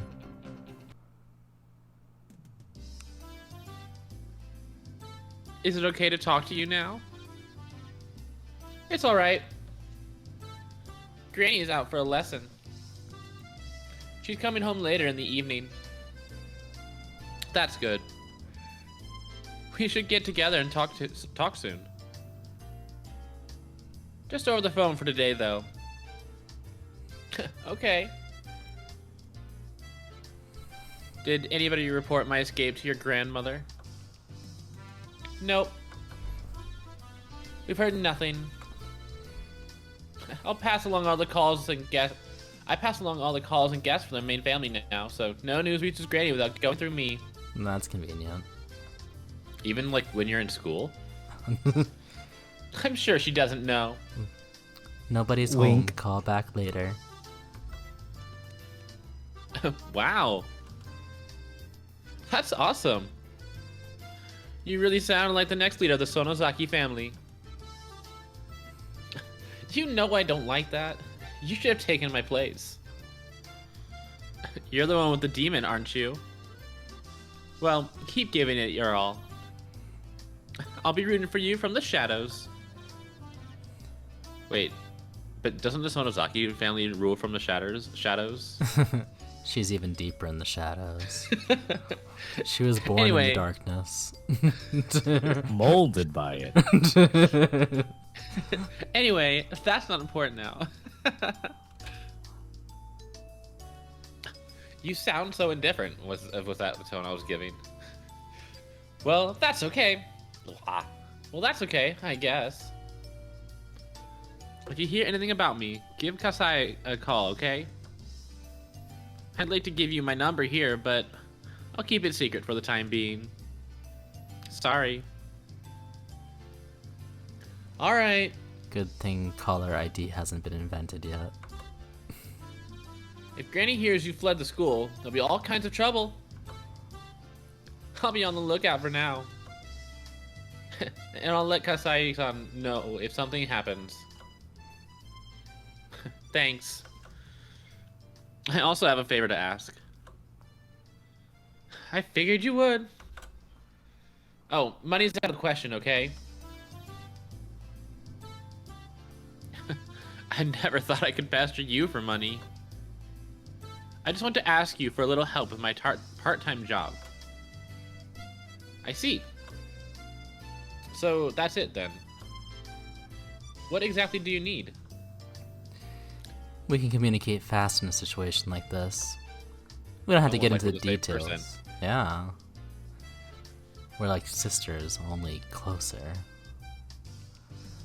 We don't have to get into details because we know what's going on in each other's minds. Uncle Yoshiro's on my side, isn't he? I'm going to try and see if I can't get a part-time job at one of the businesses he owns. Then I'll call you when I know my shift. So, I just have to disappear while you're working, right? That's a little taxing. What are you saying, sis? Are you turning down your only sister's request? Seriously? Alright, I'll do it. I wouldn't want to see how you'd retaliate if I turned you down. Thanks. I'll buy you a cake from Schlenk? Do your best. Schlenke Bertha's. I'll throw in tons of pretty tarts too. I'm a pretty tart. Yeah, you are. Shion? Schlenke Bertha closed last fall. No. No. Huh? Is that so? Yeah. The owner had a stroke. He reopened the store once, but he got sick again. So he had to shut it down. I see. That's a shame. I won't be able to eat their Mont Blanc cakes. That would- Mont Blanc. I mean, that was technically the correct pronunciation of a Mont Yeah. Blanc. A Mont Blanc. A Mont Blanc. Cakes to my heart's content anymore. Mont Blancs just make me think of Penguin Drum. Oh, it makes me think of a Vocaloid song. It was like Oh. Weak Mont Blanc. I only know like 2 Vocaloid songs. Wasn't my scene. I was disappointed that my favorite cake shop had closed down, but more so that this town had changed without my knowing while I was gone. It was kind of regrettable. Are there any other changes I don't know about? Yeah. There are some. I'll tell you when we meet up next time. Thanks. Yeah, life goes on without you, Shion. Surprising. I'll tell you about my school life and how much I fucking hated it. Let's set a date. I'll call you. Just set a date now. All right. I'll see you then. Mion? What is it? How are you? I'm fine. Narrator, she was not fine. She was, in fact, not fine. I'm glad to hear that. I'm hanging up now. Goodbye. Okay. See you. This is like the nicest we've ever seen those two been to each other. It's Aw, so sweet. mhm. They're so normal when there's not a boy to impress. Yeah, it do be like that. This game fails the Bechtel test. What are you talking about? It just passed. No, they talked about Kasai. But they talked about SMH. stuff other than a man. It's really been a while since I last talked to her. I put down the phone and heaved a sigh as Kasai brought some tea. So, how did it go? Do you remember Uncle Yoshiro, who was in favor of me staying? I'll talk to him about my escape. And ask him if he can hire me to work at one of his stores. Are you sure? Some other relative might find out.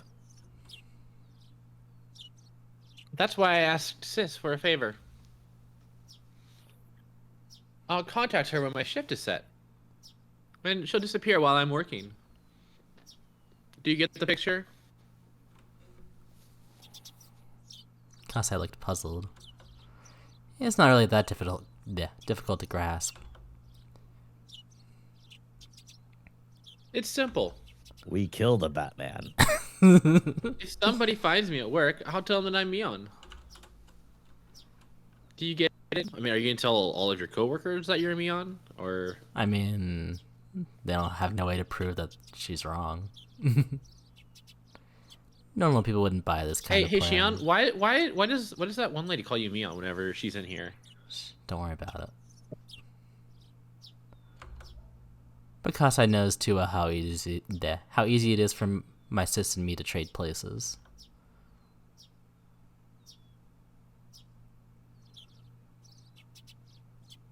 Oh, sorry.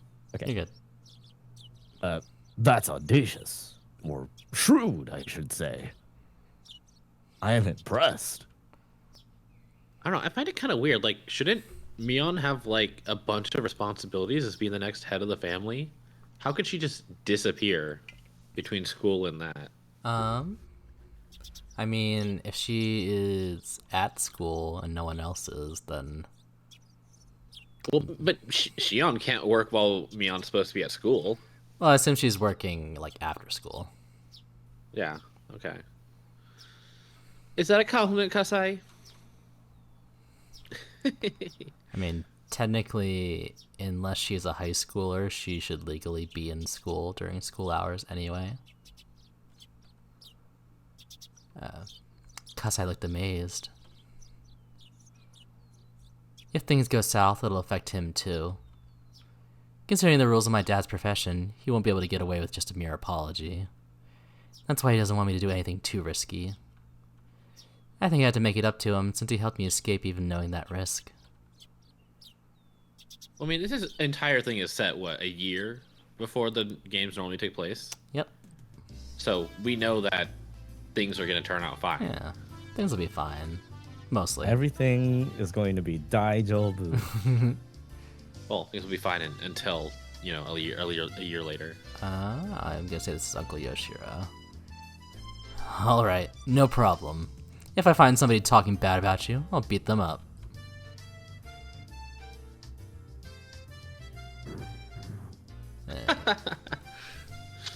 Thank you so much. I knew I could rely on you, Uncle Yoshiro. Uncle Yoshiro pounded his chest with his fist after offering me his assurance. He seemed glad that I turned to him first. I'd be happy to help, since I'm so impressed that you're trying to support yourself. If you were here for money, I'd turn you into your grandmother right away. What? TFs you into Scaring me, grandma. Uncle. No. A titty restaurant that I've makes been you grandma turn the whole old. time.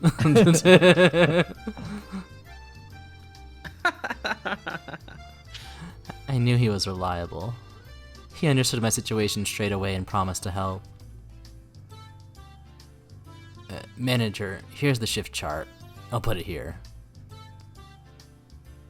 One of the store clerks brought out a work schedule. There are many things I'm unfamiliar with written on it. So, how much can you work? That depends on our respective schedules. I hope I can get in when I want to. Hey, that sounds a little irresponsible. But I know you're in a difficult situation. And depending on Mion for my work, our schedules have to match. Of course, Uncle Yoshiro understood that too. But I also knew he couldn't afford a selfish part-timer who only works when she wants to. In the end, he decided to hire me on as an office helper, not an official worker. As a temp, I wouldn't have a work schedule. My uncle also decided to pay me out of his own pocket. Oh wait, that's Shion. It's fine, as long as I can make enough to support myself. Yeah, sure. I expect to get what I'm paying for, okay? And don't call me uncle in the office either. Alright, manager. Thanks for hiring me. Good, you get it. Once all the business talk was over, my uncle hounded me with all kinds of questions. He asked me things like, what was it like in a prestigious girls' boarding school? And so on. Apparently there were all kinds of rumors going around about the St. Lucia Academy I was confined to, and everyone was curious about it. I added a few embellishments of my own, as I explained how ordinary life at that school was. My uncle looked extremely delighted to hear all the little details about life in his secret garden for girls. Horny bastard. Once my uncle was satisfied, it was my turn to ask all kinds of questions. I wanted to know if anything peculiar had happened while I was gone. I won't be able to act like Mion unless I can fill in the gap of information left in the past 2 years. Alright, so that means she is a 9th grader? 8th or 9th? Because she was in elementary school in Okinomiya. Alright, so who is this one? Me. And there haven't been many big changes. It's been quite quiet since the end of the dam conflict. That damn conflict. The dam conflict. I went to the academy only a bit after they froze the project. There was still a bit of tension then. I almost slipped into like a country accent there. I could feel it. It's okay, we're in the boonies. Even after they shut down construction, things were still tense because the project wasn't entirely canceled. Even after they shut down construction, things were still tense because the project wasn't entirely cancelled. Now I'm going into Solid Snake territory. Metal Gear. Metal Gear. But the Onigafuchi Guardians disbanded about a year later. There was a big ceremony held at the shrine. That's when the dam conflict officially ended. That damn conflict. That damn conflict. So actually, apparently Sentai Filmworks, who previously rescued the Higurashi license for like DVD and stuff, they lost the license and Discotech just picked it back up. And whenever Discotech does like a stream announcing all their new stuff that they're putting out, they give hints and clues on social media. And there was one that they posted about, it was like a Beavis and Butthead clip, I think at the Hoover Dam or something. I watched it, I'm like, damn, Higurashi? But like I didn't know the license was expired, so I'm like, that doesn't make any sense. Unless they licensed Higurashi Kira, which we don't talk about. Oh. That or, I mean, there is also the one like OVA they made after that, but no, they licensed the actual like original series and they're having an updated translation on it. So I'm going to triple dip most likely at some point in the future on this. Yippee! Yippee! Yahoo! It's fine. I bought the whole series for like $50 when it was on sale. Like all 50 whatever episodes plus Ray. And the DVD I had was the old one. I bought it from Best Buy in like 2009 for like $30. Because the licensor went out of business, baby. Yeah. Now there's gonna be an ad soon. Quick, fill the void. I don't think Seth read this line. So we can keep going until the ad pops. That's right after I was imprisoned. Is everybody... Nope, there he is again. Is everybody slacking now that the conflict is over? Is everybody slacking now? Is Everybody slacking now the conflict is over. I guess you had fun. Yeah, I guess you all had fun playing at war back then during the damn protest, didn't you? There's the ad. Those damn protests. The damn protest. Damn protests.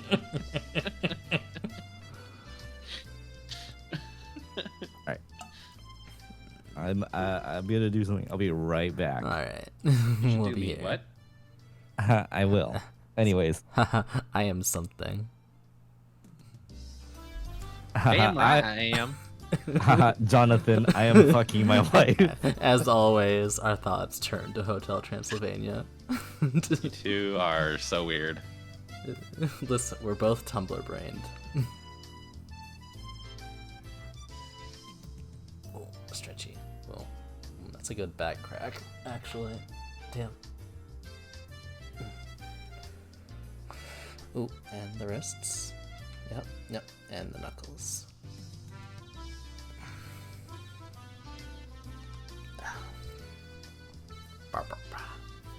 We might go a little earlier than usual tonight, but we'll see how long this chapter takes.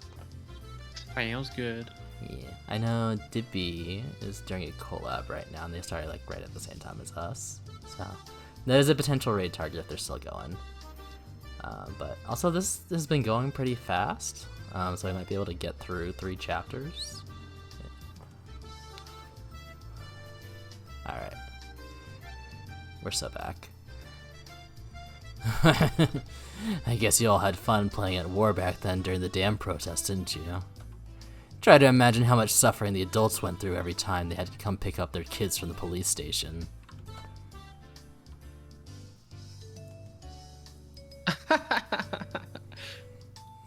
Well, I can't deny that. It was like a festival for us.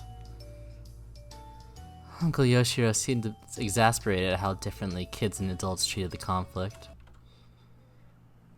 Oh yeah.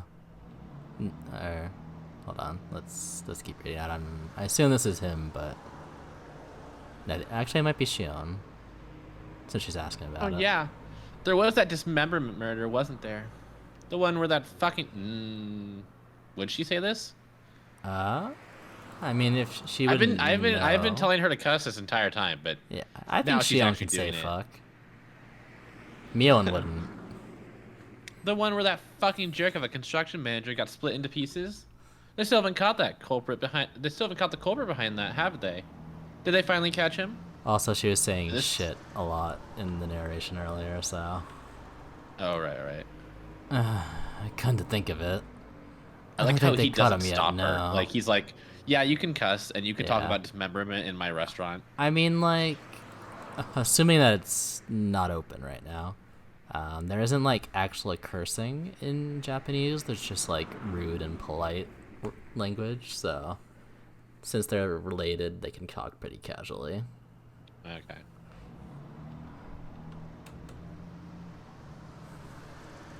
It happened on the night of Watanagashi, didn't it? I remember everyone making a fuss about it being Oyashiro-sama's curse. That was pretty scary for us kids. Yeah. Oyashiro-sama's curse. That happened the year after, too. That's right. That was scary too, wasn't it? Who was it again? Who was it again? That guy who supported the dam died in an accident, right? Hojo, wasn't it? Yeah. If you have a U after the O, it's just like a long O. Oh. It happened on the day of Watanagashi once again. Everyone went crazy, saying it had to be a curse. That was horrifying. Definitely.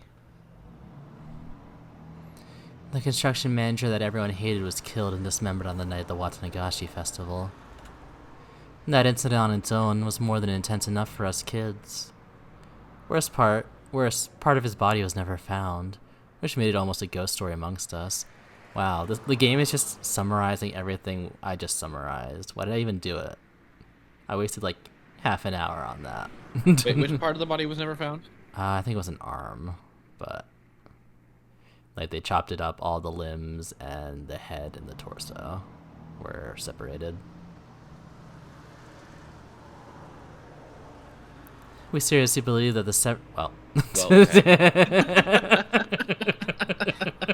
every question, Okay, just stop asking questions. every question we've had in this stream immediately gets answered. We seriously believe that the severed right arm was roaming in search of the body it belonged to. It didn't take long for the rumor of Oyashiro-sama's curse to become a topic of discussion among occult researchers and the like, considering these circumstantial factors. Even so, the rumor faded away after about a year.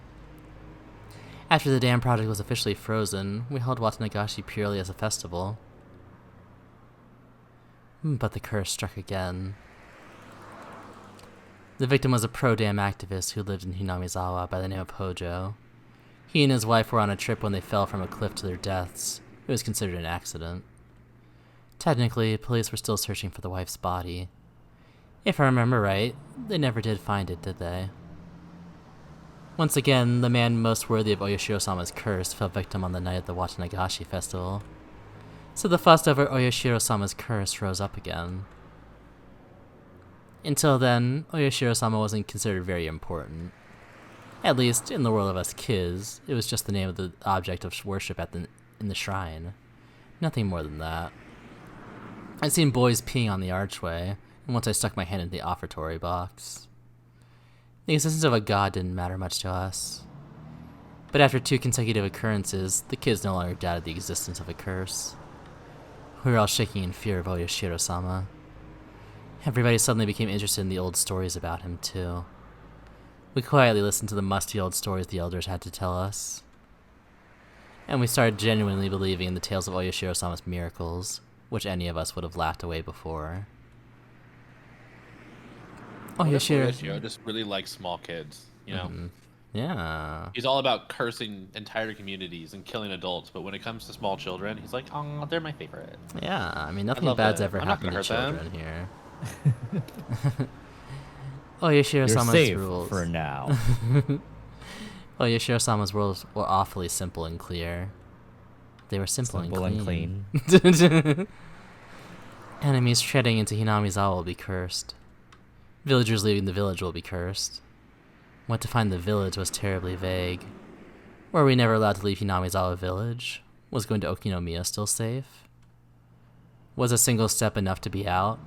Was a 3-day, 2-night hot spring trip still safe? We kids tried to draw a line. It was decided in the end that if you had a house in Hinamizawa or Okinomiya, you were safe. And it was okay to go on trips if you had a house in either area. I know it's weird, but those rules were made up by kids after all. According to those rules, I'd be cursed since I lived at a boarding school in such a remote area. I couldn't say it out loud because I felt embarrassed, but in fact, I was a little scared of the curse.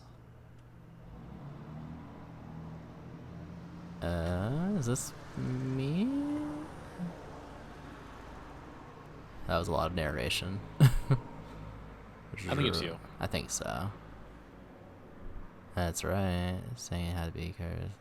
That was yep. Shion asked the question. Yeah, it happened again the year after. It sure is scary when it happens 2 years in a row. I still believe in Oyashiro-sama's power. Shion-chan, what are you saying? Don't you know? No. About what? Oh, right.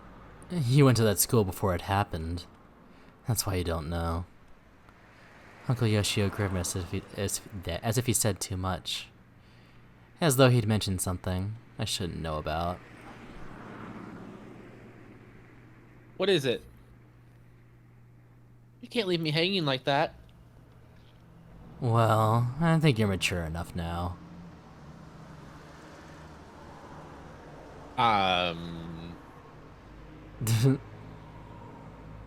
Fine. Hey, if you think my body looks underdeveloped, you should see an eye doctor. Either that or you're a pedo. Or a really weird line, but sure. Mm-hmm. Okay. I'll talk. It happened again the year after that. What happened? What's up? Oh. Hello? No, for some reason the audio cut out, so I was wondering if I disconnected the music. for like a hot second. The music stopped. What are you talking about? Tick. When I was very little, I always had this tick before I heard something bad. It was like a gnome who lived inside me was giving me a warning. Like he was poking me with a small needle. When I felt this tick before my parents called me, they'd always either chide me or tell me something bad.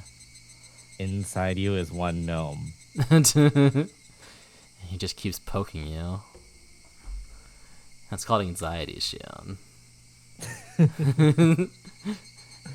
So I used to run away when I felt it.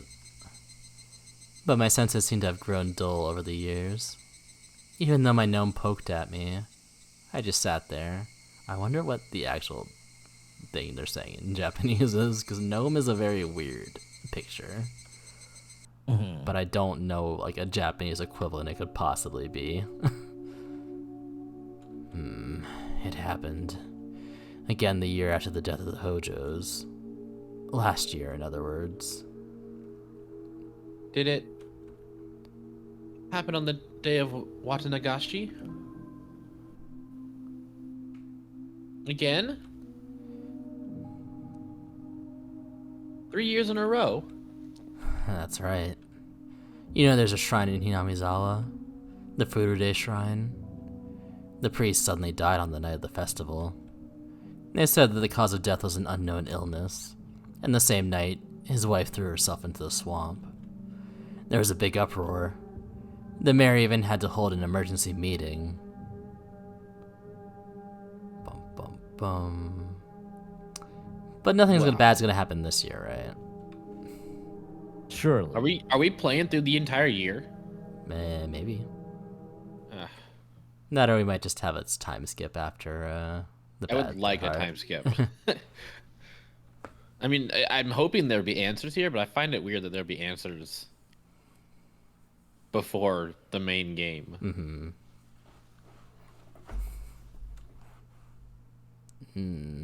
I don't think the bit about the illness is true, but his death was very sudden.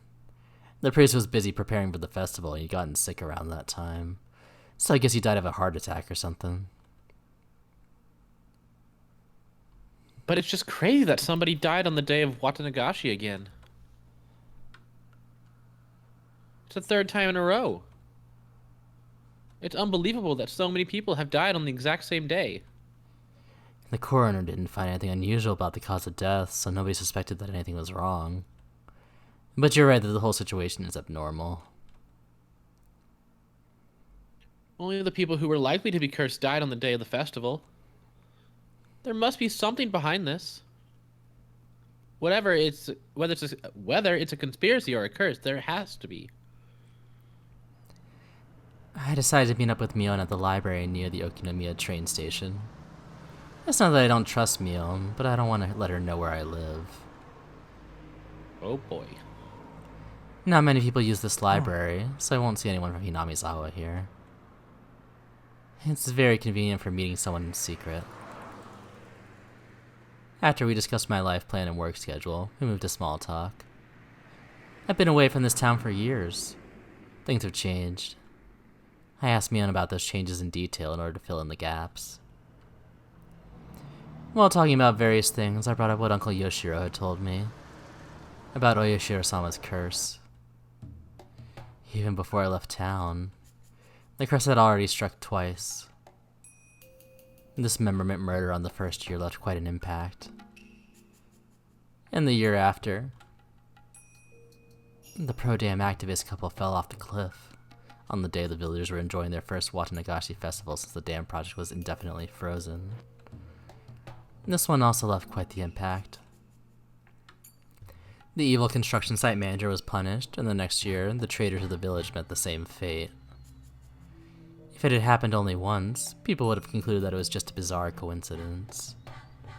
But when it happened 2 years in a row, people were far more likely to believe it was a curse. I know up to that part. And after I left town, the curse struck again for the third time. People talked about the curse more intense than ever before, both in Hinamizawa and in Okinomiya. I had to rethink this. Oyoshiro-sama's curse has drastically gained credibility while I was away. I was still unclear with the first two incidents. It was still unclear. But after it continued for 3 years straight, people's doubts changed to convictions. Even though the priest who died on the 3rd year wasn't an enemy of the villagers, the fact that the people of Hinamizawa didn't care for him much added even more credibility to the idea.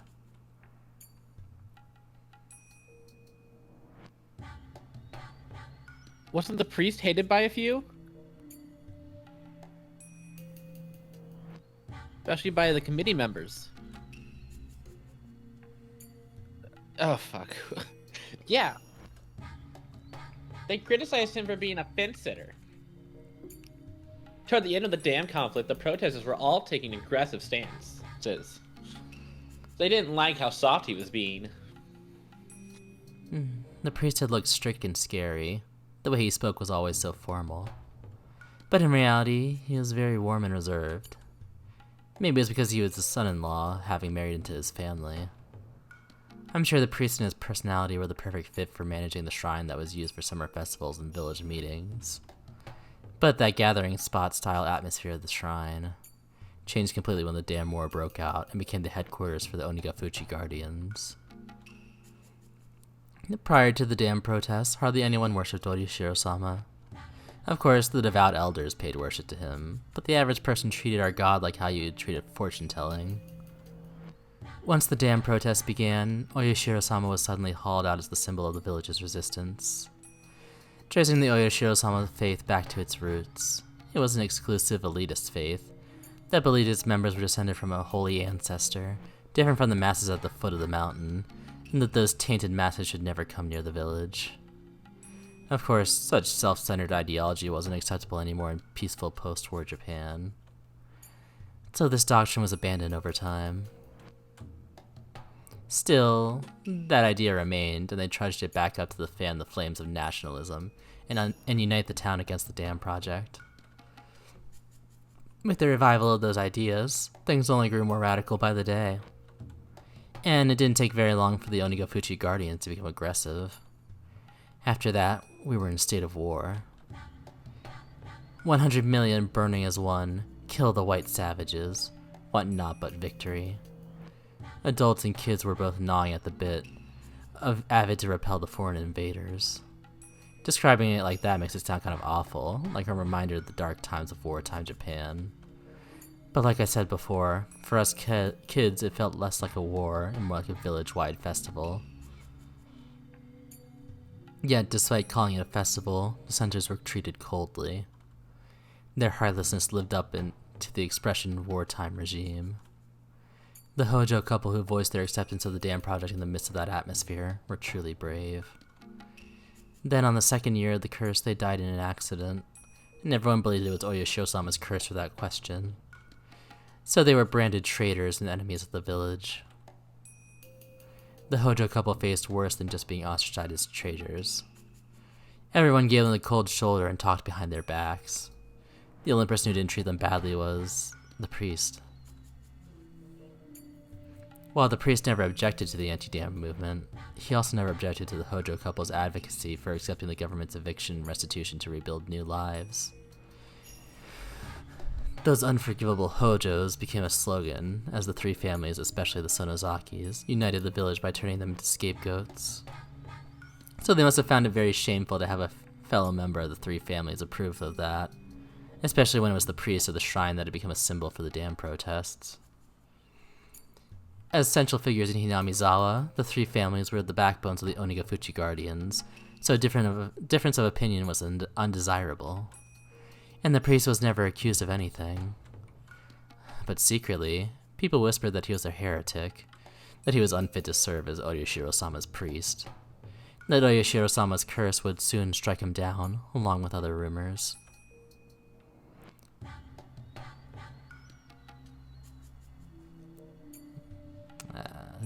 It was a Shion, probably. Don't you think the priest was more mature than those around him?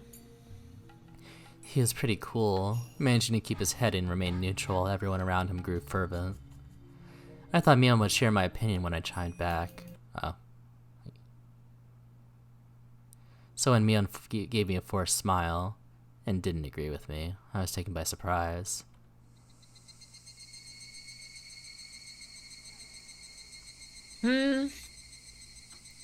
If he were really mature, I think he would have cooperated with the others. He should have appeased them. He wasn't just the head priest. He was also the head of the Furude family. That was a time when all of Hinamizawa needed to be united, so having one of the families, who are supposed to serve as examples, disturb that harmony was... I don't know if I should be called mature. It's hard for me to tell. I was taken aback. I barely managed to say the following. Huh.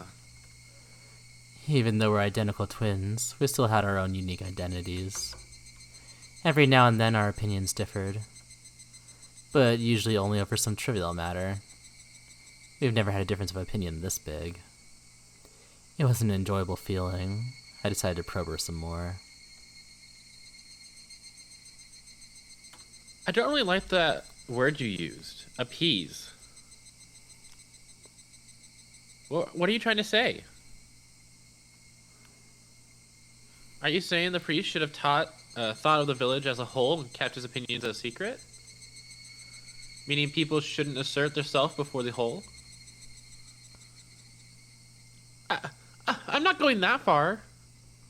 It's just, I thought that, as a member of the three families, he should have acted more carefully. That's what I mean. Mion faltered a bit as my tone grew more like a cross-examination. Objection! Wait, wrong game. I realized I was speaking a bit too harshly. What Mion expressed was probably the more mature opinion on our scale. When everyone needs to work together to stand up to a vast enemy like the government, people should refrain from actions that would destabilize that alliance. Writing it out and reading it now, I can understand that. But I wasn't mature enough to agree to such a totalitarian idea. Or maybe it wasn't me at all. It was Mion who made that mature judgment. We've been separated for over a year. I've been away from the town.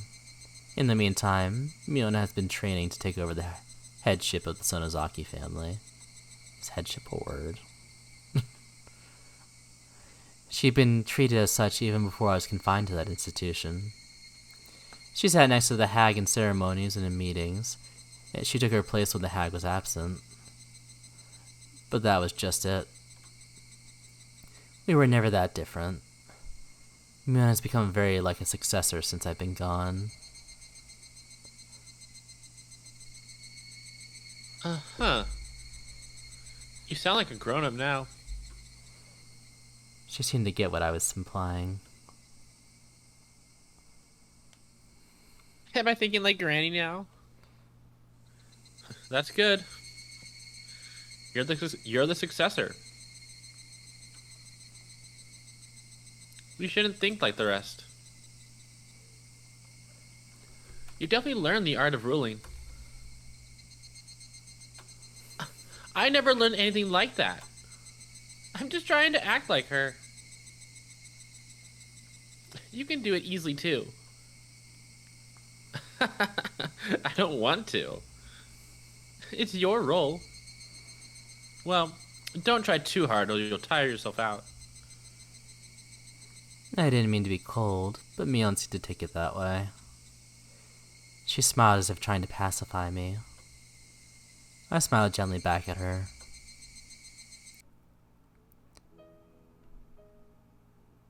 Sis. I mean, Mion. What? What is it? Our separation has always been tough. Our names, the places where we live, and our bodies. Mion looked down with a serious face, but then looked right back up. Maybe you think I'm jealous of that, but I'm not. We used to have some disagreements, but they were always small and forgettable.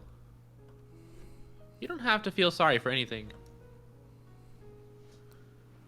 Up until birth, we were perfectly equal. Right after birth, we were separated by the grown-ups' priorities. I used to get mad about it when I was little. There's no denying that. But we don't have to start a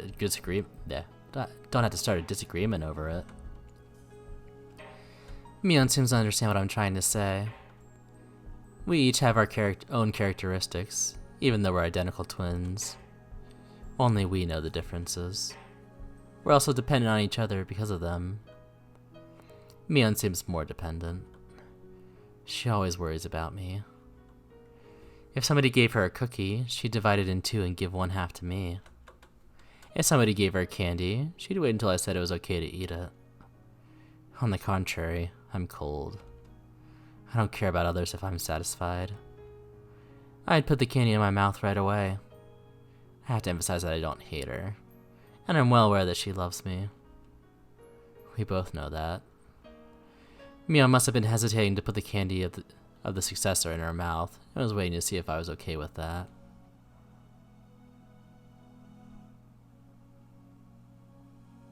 Do your best, Mion. I'll do my best as Shion too. I tapped her forehead with my fist lightly. Mion put her forehead against my fist as if trying to feel the warmth.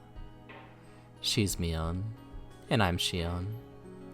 She's the successor of the Sonozaki family, and I'm just a vagabond. And that isn't a distinction, but rather our individuality. We shouldn't worry too much about the other anymore. We should feel relaxed, living as who we are, with our own characteristics. I didn't have to say any of that out loud. We can communicate by touch, just like this.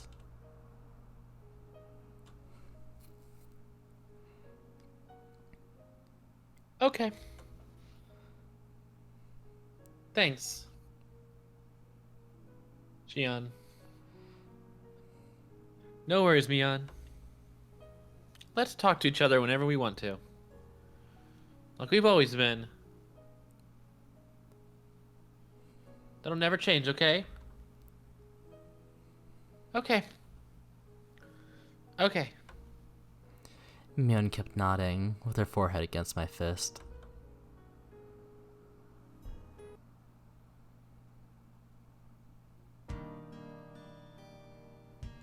I said goodbye to Mion before it turned to evening. We had talked about the things that had happened during my time away, and I enjoyed having that chat between sisters very much. We were able to dissolve our unsettled emotions. We didn't used to do that.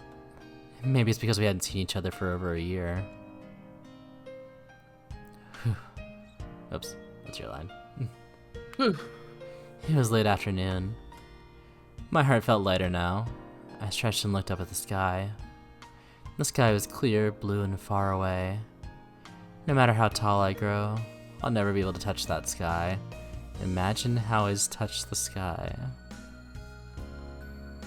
I am Shion Sonozaki, a girl who escaped from the life she was forced to live. Nobody will praise me for what I did and what I'm going to do. But this is what I chose. Aha! I can think maturely too. I psyched myself up. I should go shopping for dinner. Though I have Kasai's help, I need to save money. Don't be like Keiichi. I love junk food, but it'd be cheaper to cook. Ironically, the culinary classes from that evil school will come in handy. Why not go to the shopping district in Kami Ishiki? If I'm going there, then I need to take the other street. The cool breeze in the late afternoon felt nice on my skin.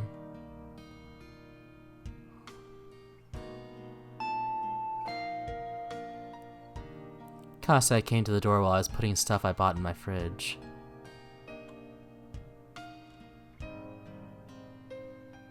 Ah, wait a sec, I'm coming.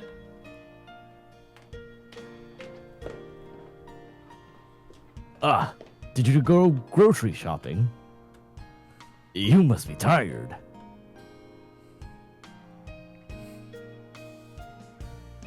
I don't get tired from grocery shopping.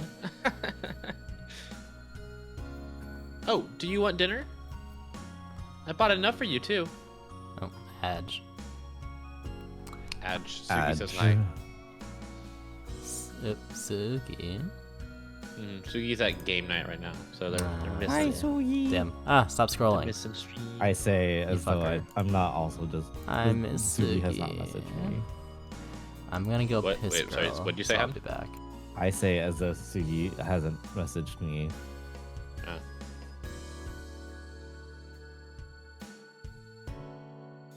My arm still hurt. Arm day too strong.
Oh, well, I'm back.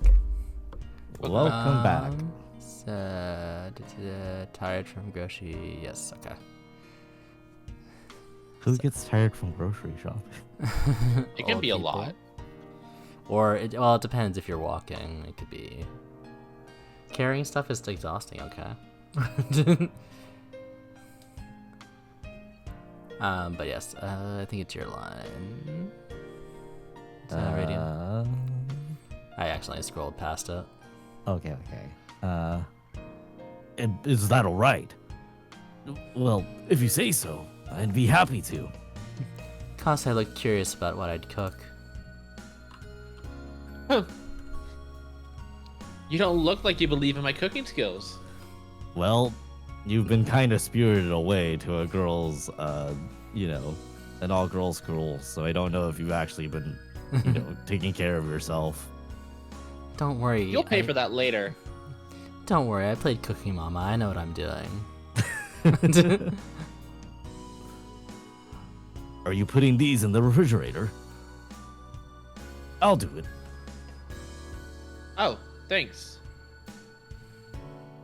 Is this amount of rice enough for two? Here I go. Kasai skillfully packed food into the fridge while glancing at each item in turn. He noticed something. Shion-san, do you still hate canned food? Did Didn't we you just already talk ask me? about? Yeah. I I hadn't bought any. any. Oh, sorry. It's okay, you can do the narration. That was, of course, What would you on do? purpose. I don't know. Press buttons. It must be hard to avoid it.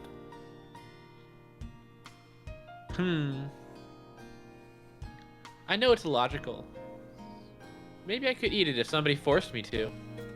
Ha ha ha ha. No, on second thought, I definitely couldn't. I feel really sorry. I know I was out of line then. Oh, please, forget about that story. Don't worry, it's just the generational trauma. Well, shut up. Men shouldn't hang around in the kitchen. It's kind of sexist, but, It's the 80s. sexist, but... Go watch TV or something. Yeah, go back to the living room. Go be a man. Kasai chuckled and left. I know this sounds stupid, but I actually hate canned food. If somebody told me there was canned food in the meal I just ate, I'd throw up. Oh my god. It started with a silly thing. Kasai told me a horror story when I was little. You know, one of those urban legends. About meat made from an unknown source. Like those rumors about how there's worm meat mixed into burger patties or dog meat in beef bowls. Kasai had fun telling me one of those stories because of how scared I got. He had fun, but I obviously didn't. I even started to cry in the canned food section of a supermarket. That's how much I hated it. I don't freak out like that anymore, but I still don't like canned food. Since I don't like it, I don't force myself, and I now live my life naturally, avoiding canned food. One of the big differences between us twins is that Mion doesn't have this issue. Kasai feels responsible for this, but he can't rid me of that fear. Still, a flaw like this is actually a good thing, otherwise I'd be too perfect. I don't think I'd ever discussed it because it wasn't like a plot relevant thing, but in chapter 2 we found out that the Sonozakis made their post-war fortune selling canned meat, and due to the legends of Hinamizawa people eating each other, there are rumors that it was canned human flesh from the war. So yeah. Dramatic irony.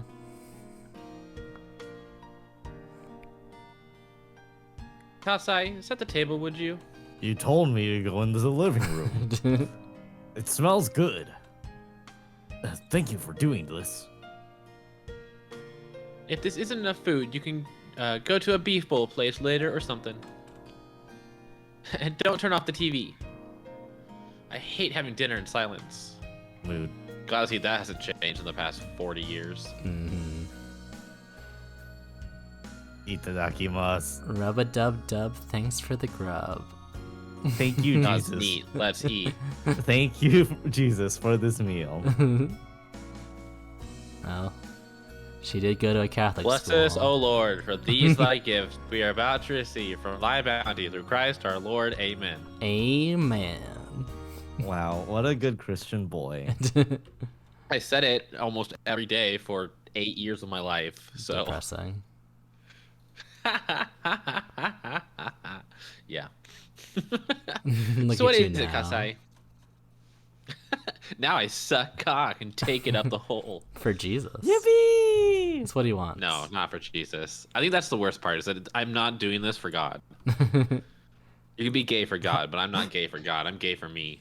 You're supposed to be a gooner for Christ time. No, I only goon for myself and for other boys. I can't see. believe it. This is so sad. It's okay. I'm living my truth. I love that for you. You came here for something, didn't you? Even though, yeah. Yeah, that's true. I handed him a cup of tea. I could wait until dinner was over, but I wanted to get to the point quick. Well, I thought I should wait until we finished, but would you mind if I talked while eating?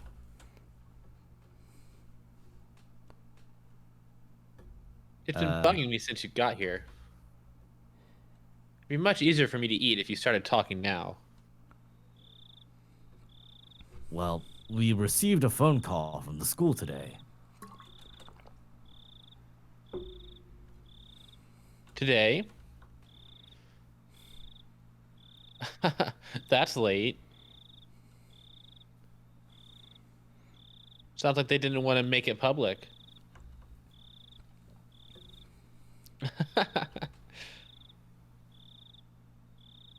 So, what happened? Akane-san took the call. She said she was going to tell your father when the time is right. Akane-san is my mom. That's what Kasai calls her, as he's known her since before her marriage. So, what did she say?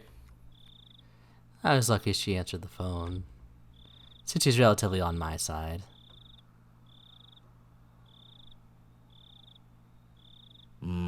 other than calling you a brat.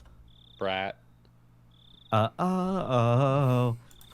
She didn't seem surprised by this outcome. Bumping that. Honestly, I expected her to escape sooner. Kind of a disappointment. I see. So, she hasn't told Dad yet? She's probably waiting for the right moment. I think she's going to in a couple of days. Dad is on the hag side. Hags? So he'll definitely talk to her if he hears about it. Hags. Oh. Don't worry about it. Radio was just doing the bit. Then she'll have her men bring me to her. And depending on my explanation, make me an offer, a finger or two. Scary.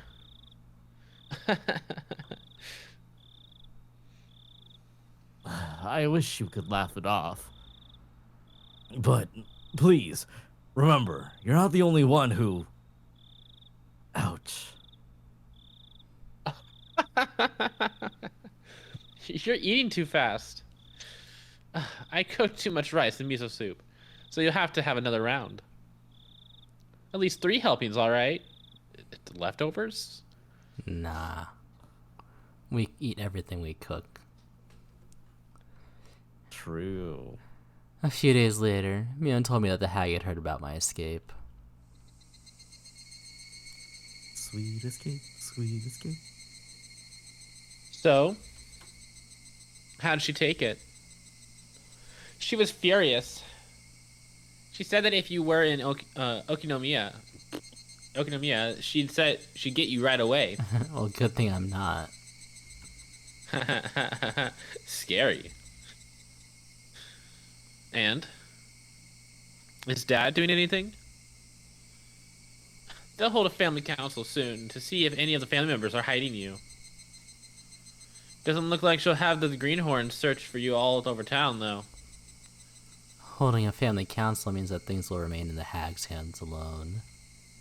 She won't search the town for me. It's like she's unofficially approving my presence. Of course, I'll get caught immediately if they find me in a large public place. Seems like Mom did a lot to help me. I can tell she's being supportive.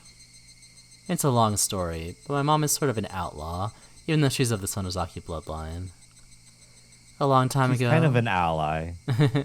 She's so real for that. A long time ago, she had a huge fight with the hag because she hated the family rules and traditions. Get it, girl. She was even excommunicated. My mom was supposed to be the successor, but she was deprived of the title, and Sis took her place instead. While she's quiet now, Mom's still an outlaw. She's always been on my side because I also hate rules and traditions.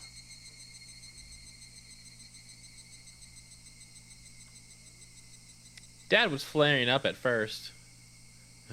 But Mom pacified him. Shut up. He can't win against her after all. Okay, thanks. Let me know if something comes up. If things really go bad, I'm ready to leave town. Are you? I can't let Kasai, Uncle Yoshiro, or Mom lose face. Sis, I know what you're thinking. You're asking yourself why only I have to go through this, even though we're twins, aren't you?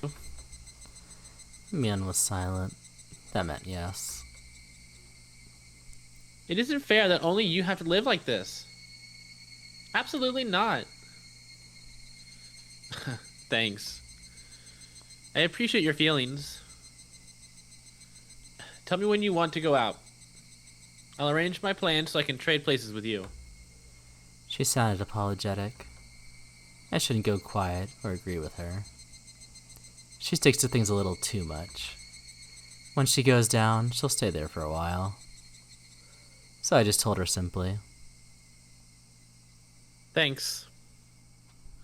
That's really nice of you. Okay, I'm hanging up now. Talk to you later.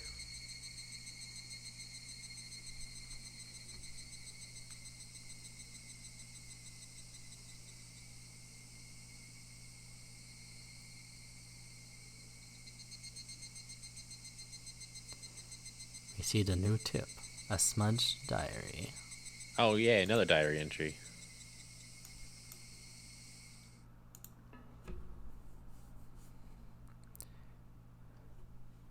Satoko is crying while hiding behind my back.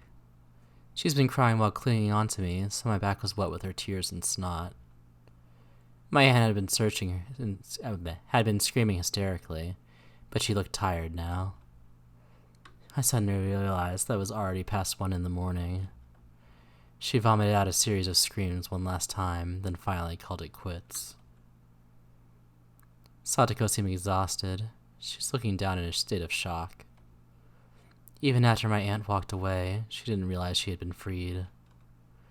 So I stroked her head and told her, "It's over, Satoko." Satoko twitched. Her eyes grew bright again, and tears rolled down her cheeks. She looked up at my face. She knew it was over, but wanted to hear it directly from me. She begged me with a look. To be honest, I was really exhausted too. So I felt a bit annoyed when she tried to make me say it. But I needed to pacify her, so I gently told her what she wanted to hear. She's done with her scolding, so let's go to sleep, alright? Satoko clung to me while her tears continued to fall. She was crying again silently. Satoko was shivering pitifully. Her small back reminded me that there was nobody else to protect her.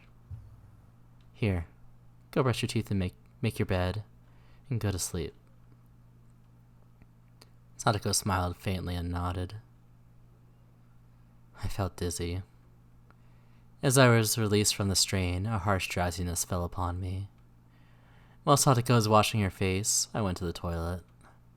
I zoned out while watching my pee. In my dizziness, I almost missed the shot. I felt like I was being sucked into the toilet. I couldn't remember what caused it. Why did my aunt start screaming today?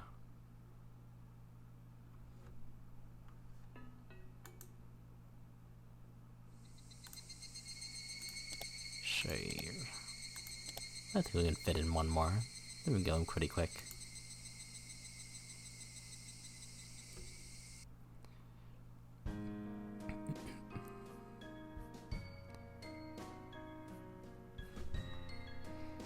It's a very quiet afternoon as always.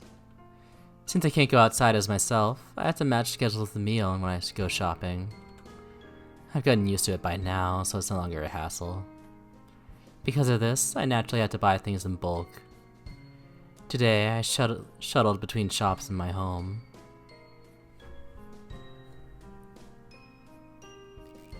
I got this. I got that. Oh, wait.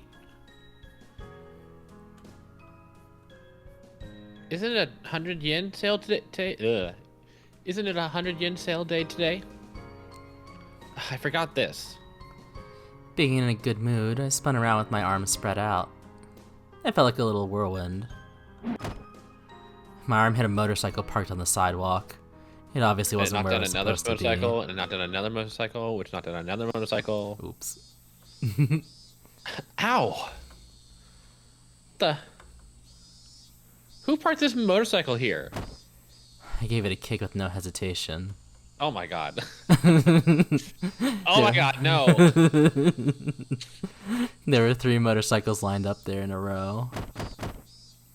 They all fell like dominoes. It was a beautiful sight. This is fun, I thought. No, this is not fun. Shion. I can't believe Apollo gave my wife the gift of divination. Mm-hmm. Thank you. I mean, he has been right most of the time in the past. Every time. In the I past should write couple my own streams, visual so. novels. Yeah. Go talk to Dirk. Go meet Dirk. Being in such a good mood made me leave my guard down. I didn't realize that the owners of the motorcycles were right nearby. They looked pretty scary. They grabbed me by the neck and dragged me into a dark alley. Then they called me all kinds of names. Everything was happening too quickly for me to grasp what was going on. The fuck are you, bitch? What you think you're doing, huh? I'll fucking bash your head in, bitch. I mean, there were 3 motorcycles, so I'm assuming there were Ah. 3. Yeah, I assume Gonna that's pay what for I what you did. Whoa. I can't really talk properly. I can't understand a word you're saying. I didn't have a clue what they were saying. I had to translate their alien tongue into normal human words in order to understand. We are very upset because you knocked down our motorcycles. You should immediately pay for the repair and compensation. Yeah, that was probably it. And that's our offer. What do you say? We'd be happy to listen to your opinion. Something like that. Yeah, definitely. Mm-hmm. Huh? What a dumb. Oh, sorry. I don't think I can continue interpreting. Neither can we. What you saying? I know what they're trying to say. But somebody has to warn them about the way they park their motorcycles. It wouldn't be fair to those who obey the rules if there were no punishment for those who disobey them. This is an accident, but it must also be God's will. But God, you can use me to punish these guys, but how will you compensate me later? I heaved a huge sigh. Of course, I wasn't afraid in this situation at all, because it wasn't a dangerous one for me. These 3 guys were yelling at the top of their lungs at a girl. They didn't look good doing it, and they had too many disadvantages. First, there was the differences in gender and in the number of people. Even if I did something wrong, as men shouting at a woman, it didn't make them look like they were in the right. Added to that, there were 3 of them. It already looked like it was going to get violent. Second, the location. Taking a girl into a dark, narrow alleyway is already a bad idea. And top of that, they're all asking for money, not just an apology. Thanks to these facts, the public will be on my side. So this was a fight they couldn't possibly win. The only way for them to win would be to take my money before somebody finds out. Considering that, taking me to this narrow, secluded alleyway might have been a smart move, since fewer people will find out about the situation. Unfortunately for you, I've drawn myself as the Chad, and you as... Huh? You listening or not? The Mayabara walk versus the Sonozaki stride. I knew how slim their chances of winning were. From the very beginning, they'd picked the wrong girl. I'm Mio and Sonozaki now.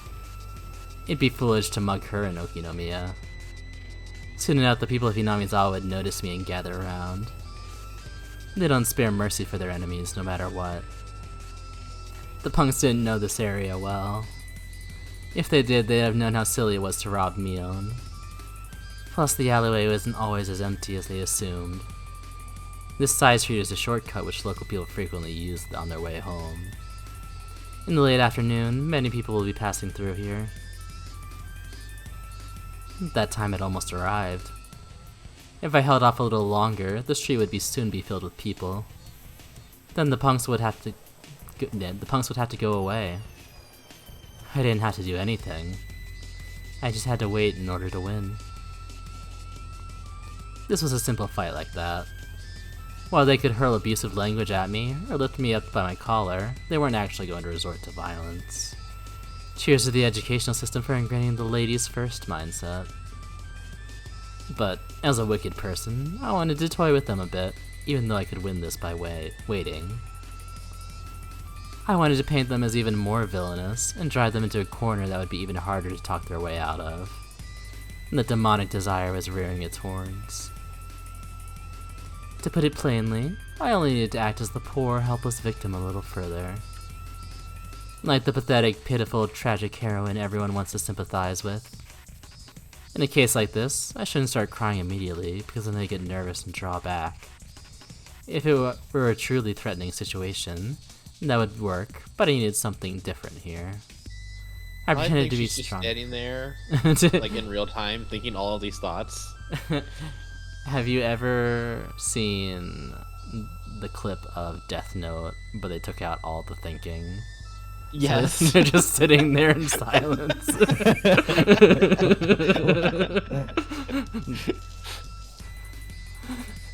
I'd pretend to be strong at first. In fact, I thought, why don't I challenge them? And eventually, I started trembling. My voice would fade. I'd get tears in my eyes. It'd be even better if I played the role of a strong girl who's slowly giving into fear. Miona and I are probably the only ones who are capable of pulling that kind of stuff off. Well, I'm probably better than her. What? Well, why don't you let me go now? I already apologized. I talked back with a little hesitation. Am I getting tears yet? Yes. By the way, I've heard men can't shed tears on command.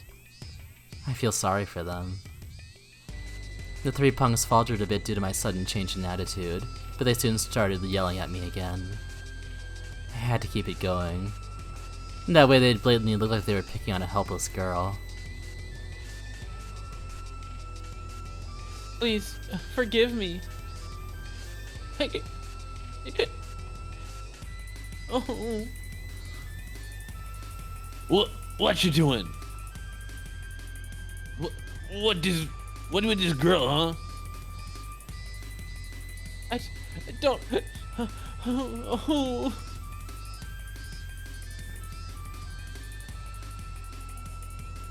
Maybe you should apologize for like that from the start.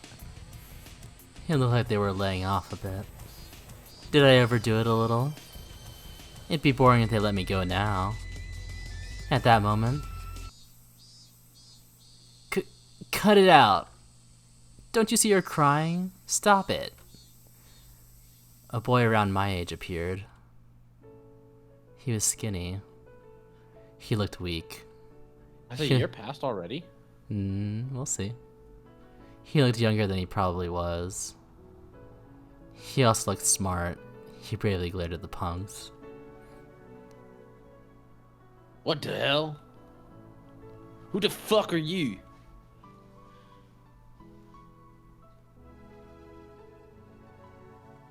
Radio line. Oh, None. back the fuck off! Ugh! The punks turned away from me to face the boy instead. The boy looked a bit agitated when the punks started yelling at him. They sure were ruthless. But the boy must have known that from the beginning. He must have known that he was going into this dangerous situation, yet he didn't hesitate. Fucking say something. Why don't you answer us? He must have wanted to shout back at them. But he'd probably never used that kind of language in his life, so he couldn't have expressed his feelings out loud. He might not have even known what to say, so he just kept on glaring at them, to let them know that he wasn't going anywhere. The three punks, though, might have thought he was just lost for words in his fear. But I knew different. The boy was overpowering them with nothing but his will. The punks were losing, so they resorted to violence. They grabbed him and knocked him down. They hit, kicked, and tossed him around. It looked painful, but I knew. It was his victory.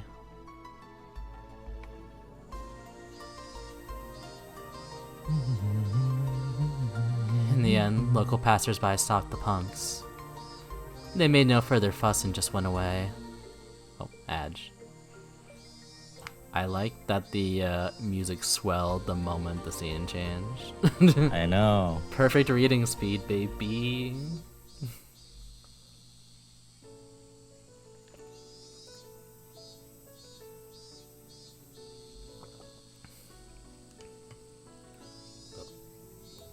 Ooh, that was a good stretch. Good stretch. Usually my back doesn't crack very well, but today it's been doing it well. Oh, I should have gotten Cavi to crack my back at the con.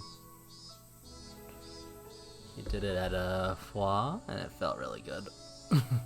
Oh yeah.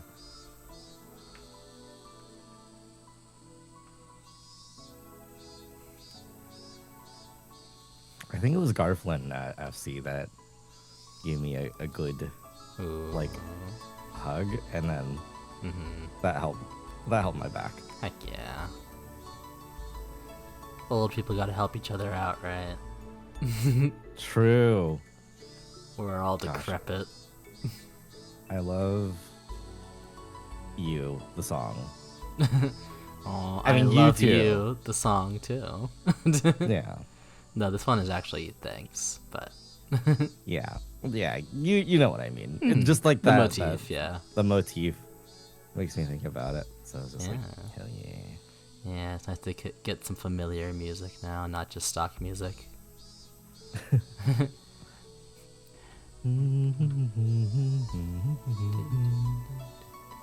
The boy stood up. He was covered in dust. When he Oh my smiled gosh. when our eyes met. He has a face. Or does The he? fuck is this? And he asked me if I was alright. He didn't look particularly okay himself, though. How... Oh, that's your line.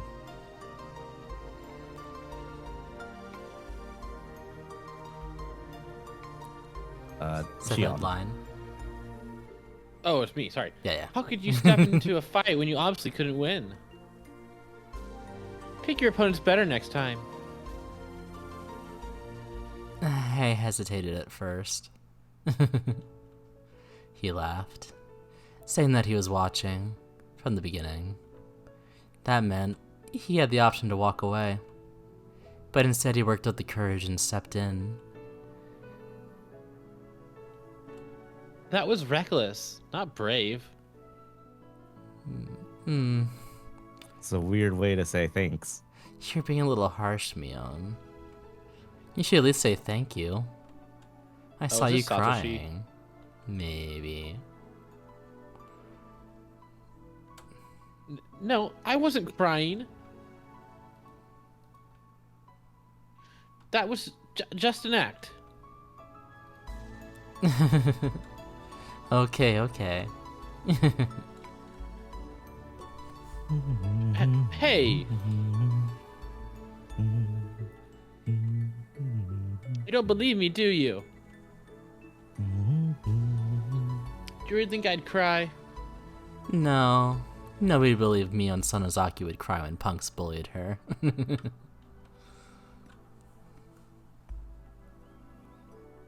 Why are you laughing? You really don't believe that was an act? I'd never cry. I believe you, I do. I realized one thing. He must have been one of Sis's friends. He didn't seem to rationalize. He didn't seem to realize I'm her twin. Well, why would he? If nobody No one knows you knew. have a She twin. doesn't tell anyone. He thought I was Mion with a different hairstyle. Mion and I had to live separately since before we went to elementary school.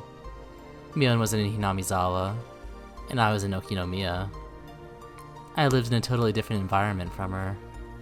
So it's not strange that people don't know me. Actually, only very few people know I exist. I almost told him that I'm not Mion, but I managed to stop myself. Shion shouldn't be here. He's from Hinamizawa. It wouldn't be good if he thought he saw a Mion lookalike in Okinomiya. So I had to act like Mion. Dealing with him could be more difficult than handling those punks. Well, I was just relieved because he seemed to have a girly side after all. You sound hostile. What exactly do you mean by that? I thought you'd kick those guys' butts with some crazy martial arts. So I was really surprised when you just started crying. Hey! Like I said, I was acting. Weren't you listening at all? He gently put his hand on top of my head and stroked it as if stroking a kitten.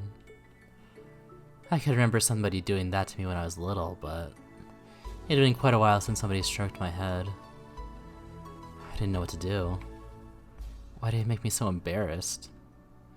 My face reddened all at once. I couldn't say anything. Hey! Are you making fun of me? I stuttered in embarrassment. He looked calm as if he was used to doing this. Whatever. Aren't you glad though? Glad? What do you mean? Well, you didn't get hurt. He smiled while he kept stroking my head. His smile looked divine. He wasn't going to stay for long. He'd already saved me from those guys after all. Well, I need to be going. So I should head off now.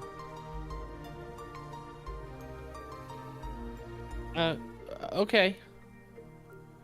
I wanted to go through all the steps of meeting someone for the first time, but he didn't. As far as he was concerned, he'd just save a friend from danger and wanted to leave quickly to avoid seeming pretentious. He and Mia must be friends who knew each other well. So I couldn't bring myself to ask, "What's your name?" Kimi no nawa. Mion's friend smiled once again. His smile looked as refreshing as a clear blue sky. This time, he smiled a bit mischievously. Don't worry. I won't tell anybody you were crying. Well, nobody would believe it if I told them anyway. Nobody would ever believe that our invincible class president cried. He patted the dust off his butt once again. He walked back to the sunny main road away from the dark alley. Then he turned around. See you. In school tomorrow, I mean.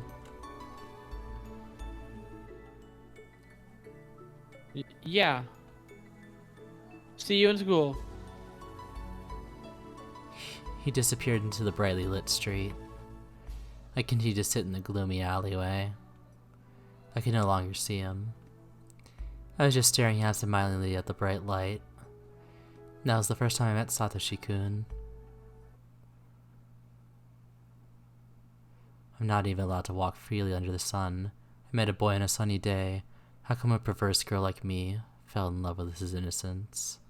Notebook, page 5.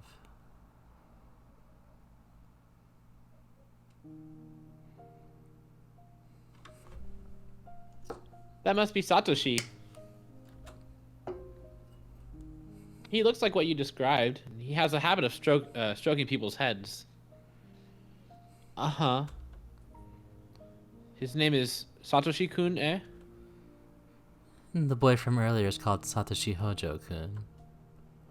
Mion said that he's always daydreaming, so she didn't believe that he saved me at first.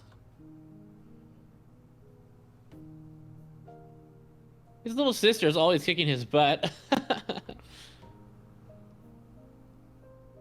Uh-huh. He has a little sister. Yeah. Her name is Satoko. She's funny. And shrewd. But is quick to cry when she's concerned. She's fun to watch. But things have been rough for her lately. So she's feeling a bit down.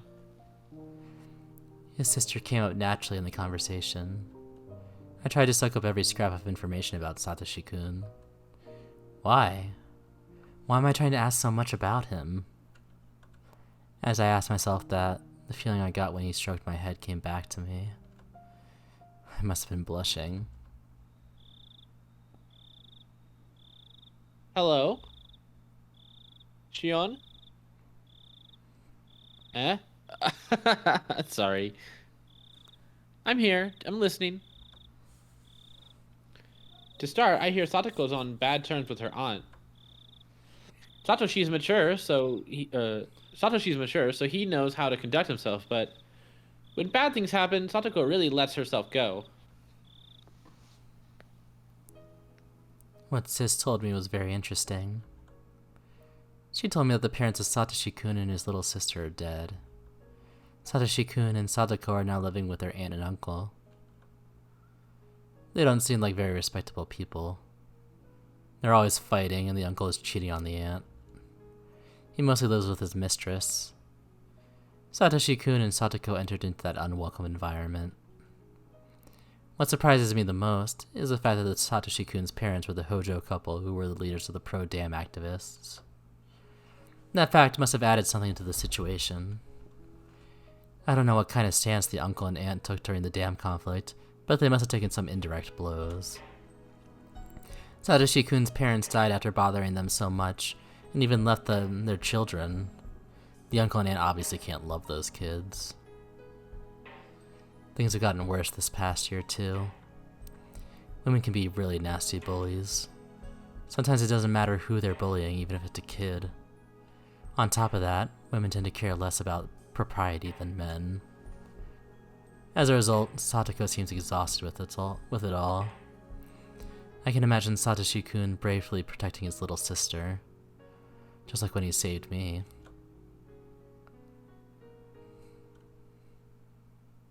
So, he must be exhausted too, right?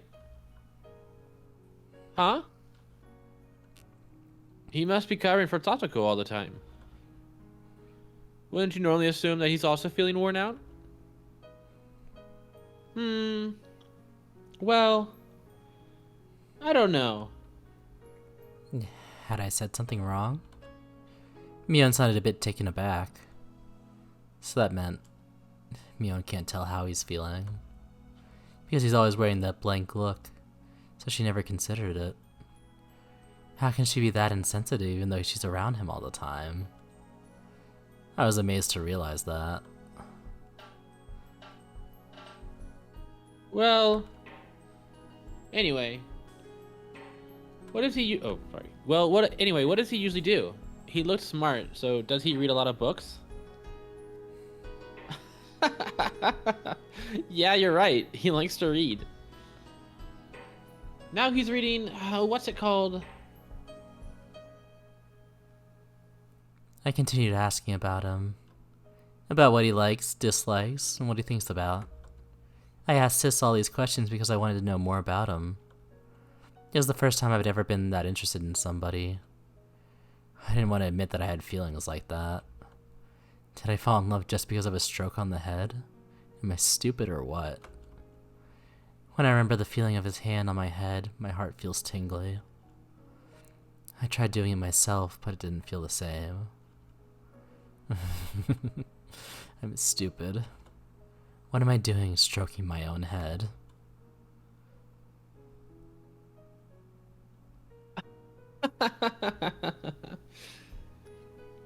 Sis, I'm done for. I became stupid. Minus int. What? Why are you laughing? In a weird voice. You won't understand this feeling, sis. When would I see him again? I felt as if my suffocating life had finally grown brighter.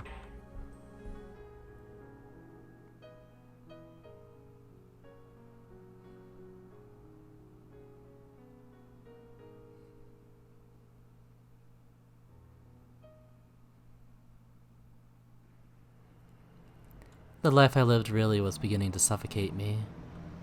I couldn't go out freely, and I always had to make arrangements with Mion before going to work.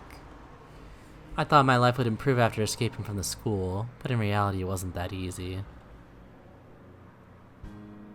It's not healthy to live like this for too long. Without any friends to hang out with, I felt like I was hibernating. I started to feel the dangers of falling into boredom. All I could think of now was Satoshi Hojo-kun's face. I'd only met him briefly. But my encounter with him had a great impact on my new life. I felt like something exciting was going to happen. Really, I was hyped up like a little kid. The more I thought about it, I realized I've been thinking about him a lot lately. This might be a crush. I felt a little ridiculous idolizing him in such a romantic way, though. Then, out of the blue, I got a chance to see him again.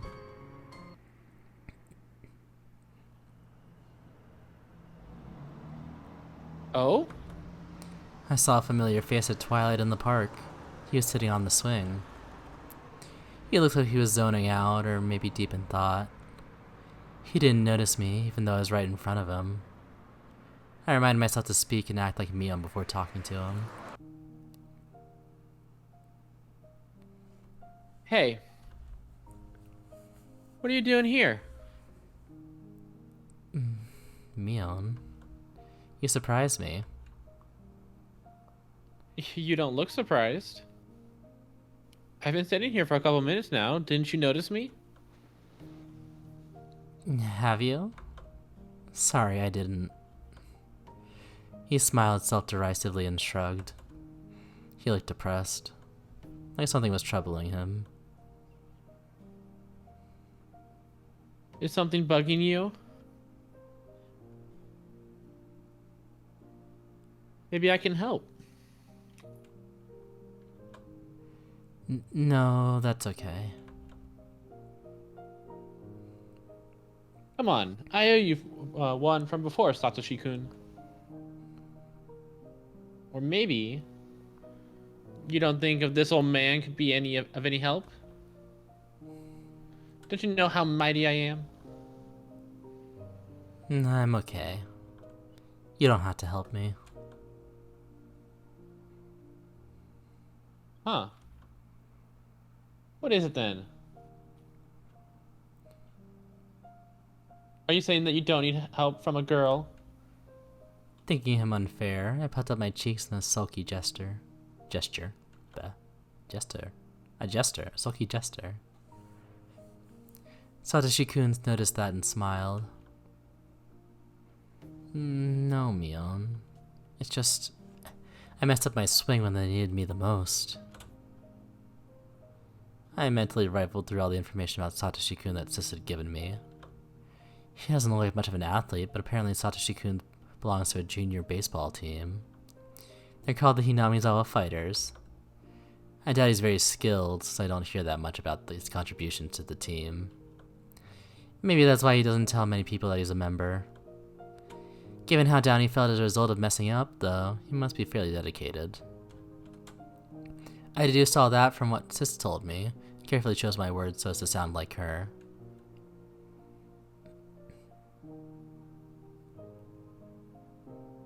What?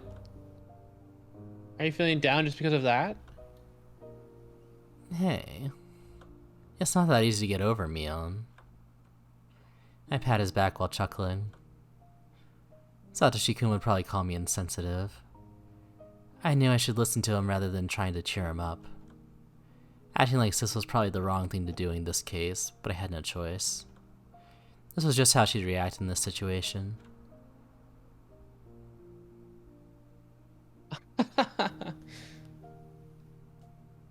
Instead of feeling down, you should practice even harder and aim for your chance, you know? Practice makes perfect here. Well, if you want to beat the opposing pitcher so badly you're willing to pull some tricks, then I might be able to help you in a few ways. There's no point if I cheat. Satoshi-kun hung his head after letting his regrets out with a big sigh. Surrender, defeat, resignation were all visible in that gesture of his.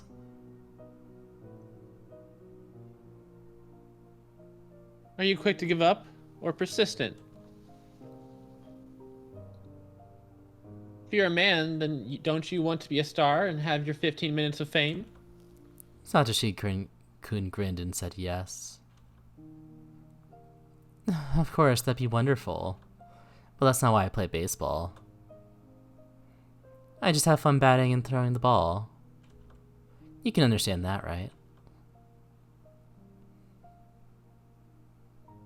This old man isn't sure. I only love games that I can win.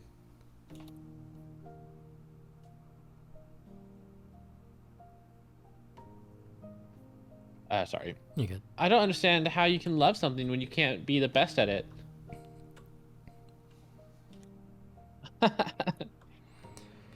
That really sounds like you, Mion. Having realized that I'm trying to make him feel better, he laughed along. He didn't look depressed anymore. I guess he was just feeling down because of the game. He wasn't as depressed as I thought. Maybe I just jumped to conclusions when I saw him sitting alone in the park. You always put forth your best effort to win. That's admirable, I think. Yeah, it definitely is. He smiled gently and stood up. Then he started stroking my head. All of a sudden, I totally wasn't prepared for that.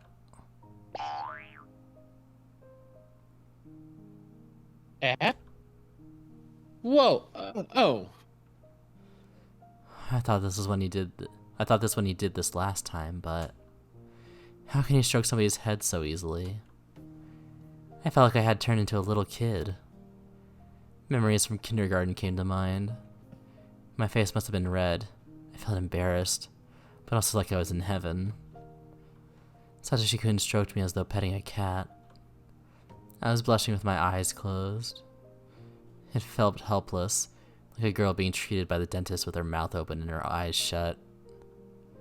Satoshi-kun didn't seem to notice my feelings at all. He didn't seem to care. I hate him. With my eyes still closed, I waited for him to finish. He suddenly withdrew his hand. I need to get going. My aunt wants some stuff, so I have to go grocery shopping. Okay. My voice faltered. I was so embarrassed. I'm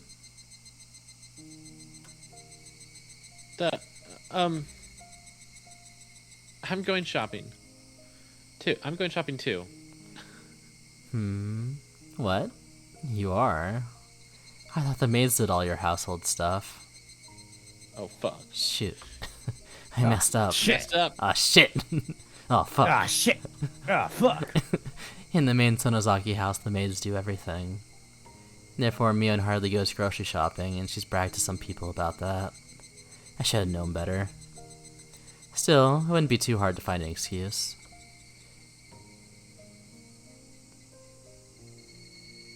I just happened to be in town, so I thought I'd help out with the household stuff.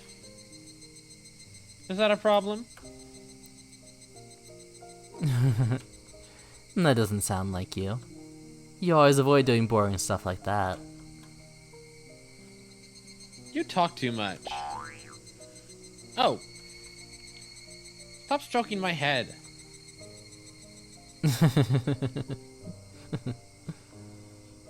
Satoshi-kun seemed to be having fun with how embarrassed I'd get when he patted me.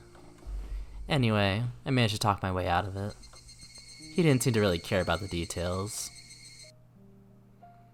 While walking with Satoshi-kun in the shopping district of Kami-Ishiki, it suddenly occurred to me. Why had I messed up? I'd known Mion would never go grocery shopping. What an amateurish mistake. Did I make that mistake when I was pretending to be Mion? No. I was probably speaking as Shion. I couldn't keep lying to myself. I had to just admit. It was simply because I wanted to spend as much time with Satoshi-kun as possible. It was easy to see why I was so attracted to him. I found something intriguing in my boring life. I didn't have to feel tense because he thought I was somebody else, etc., etc. His easygoing nature made him fun to be around, and his habit of petting people on the head was fun too. From these symptoms, I could tell I was embracing the feeling of love. I was just casually enjoying that feeling. It wasn't that I fell in love with him. I was just having fun. I could simply spend some fun time with Satoshi-kun without having to think too much.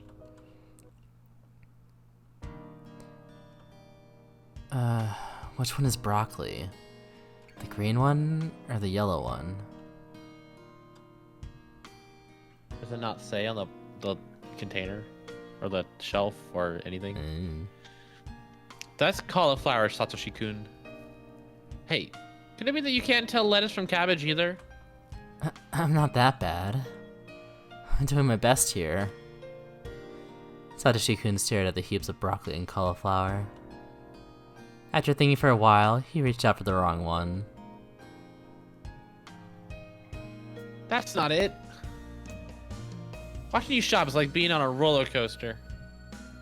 It's a lot of fun for me, though.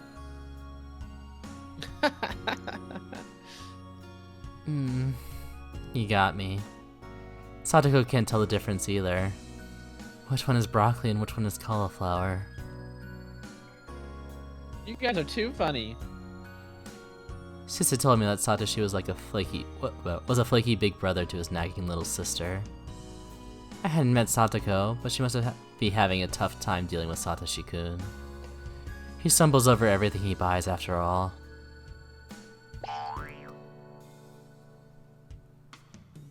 That's cooking salt. It's mixed with pepper. It's different from regular salt. Oh, is it? I think I saw salt and pepper separate in a science experiment once. What does that Stop. mean? Stop making excuses and just put it back on the shelf. Oh, maybe that's supposed to be separate, not separate. Oh, okay. I hate English. Bad language. This is normal salt. What are you getting next? Oh, they're so domestic.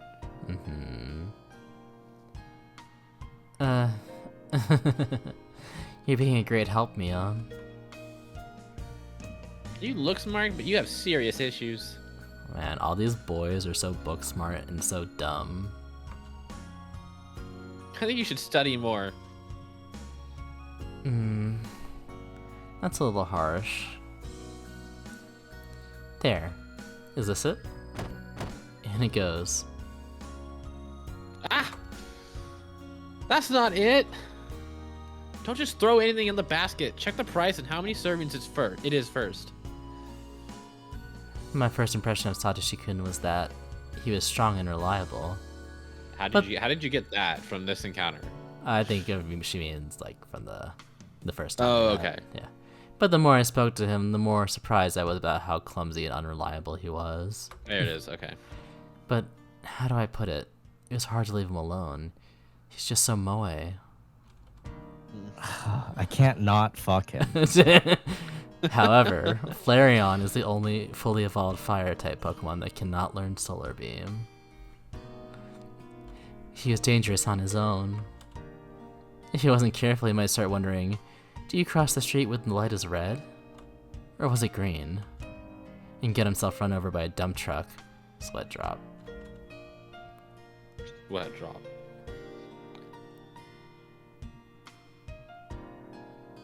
Medium. Oh. Your total is 1780 yen. Do you have a member's card? Huh?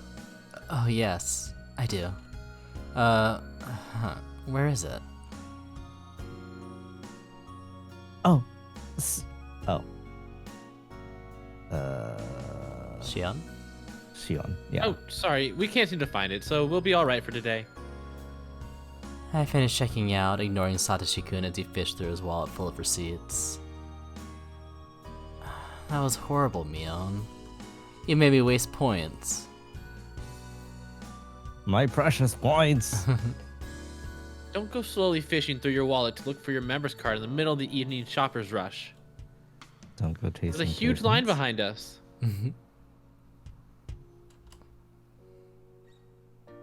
Did you notice all the evil glares from all the old ladies? Listen, at times like that, you should get it out before reaching the register. Oh, right. That's good to hopeless. know. Men are so hopeless. Edge time. We got some more water. Get water.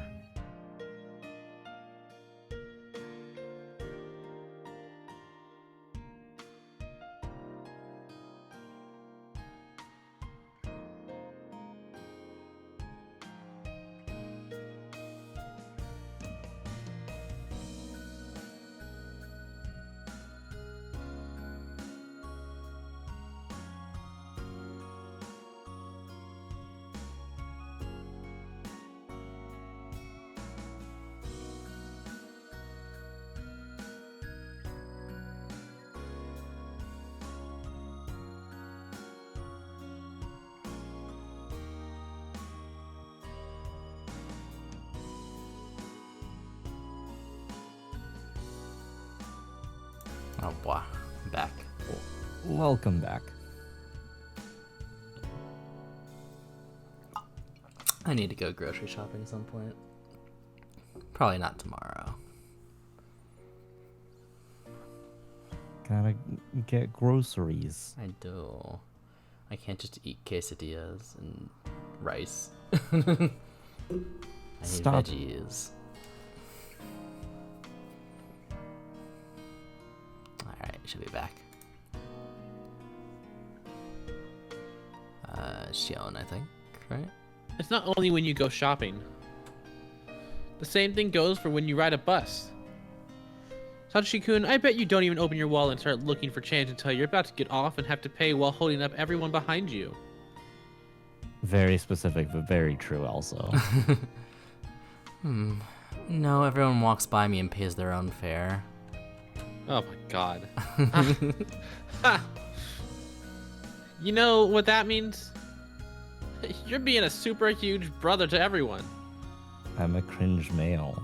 I almost read super hung. Yeah. You need to have the money to go out beforehand. That's just good manners. That's why everyone hated the Hojos. Don't you get it? Okay. You're scary today, Mion. Satoshi-kun smiled That's as 'cause you're if being a fucking patronizing me. Couldn't believe it. He was definitely the type who made women want to protect him. See, he's moe. This is a cringe male. Everyone feels sorry for. Sure, he was fine as he was when he had a busybody like me around him. But I couldn't stop worrying whether he was able to function in society without someone like that nearby.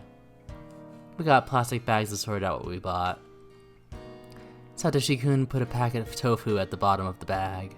I slapped his hand and put it in a milk carton instead. Ma'am, I am lactose intolerant.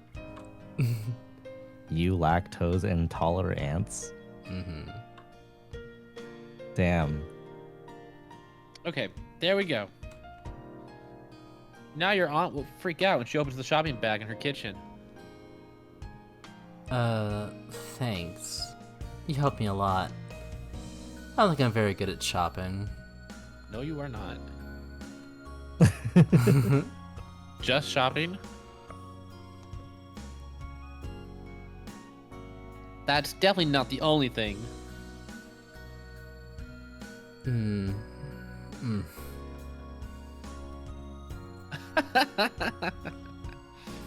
Just kidding. I had realized a few things while I was spending time with him today. He's not just bad at shopping. He's also chronically clumsy. In general, you could call him a slow thinker. That meant, when he stepped out into the quarrel with the punks, he must have needed a lot of courage. He might be a simpleton, but he's not stupid. He's aware of his weaknesses. So, he must have been aware of the danger in that situation. He could have chosen to walk away even though I was in trouble. But he chose to be a man and step in. That was really admirable of him. Good boy. Radium. Hmm? Can you assault the chat? Oh. Wait. Clicker warning, chat.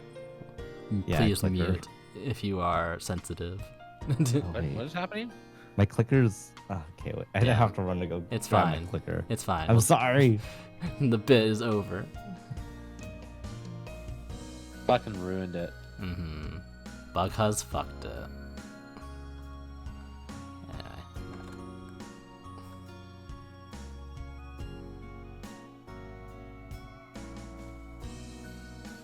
Hun. Oh, sorry, I was waiting for you. I'm not you gonna did- go get the clicker. You did a well. You probably could have in that amount of time. Yeah, you should always have Do it you- on hand, Radium. It's You in never my know when you might backpack. need it. Do you want me to go get it? It's too late. No, The bit's over. you did a great job. There. What is it? Don't stroke my head. I'm rewarding you for shopping successfully today. There, there. You're making fun of me, aren't you, Mion? No, I'm not. Can you go home by yourself? Do you know how to get there? You are making fun of me. Satoshi-kun's silky face flushed red. It actually didn't. It became unflushed. It's fine. Weirdly enough. He's just too cute. At that point, I caught a glimpse of a billboard from the corner of my eye. Piano lessons, call, abacus class, junior baseball team, members wanted. It was a posting for the team Satoshi-kun belonged to. It showed the day, time, and place of their next practice. By then, I knew just how flaky he was. I figured he must be just the same when playing baseball. Satoshi-kun realized that I was reading the posting. He looked uncomfortable and walked away. I know what you're thinking. Oh no, that's you. I know what you're thinking. I hope you won't come to see me playing baseball. Mion. Am I right?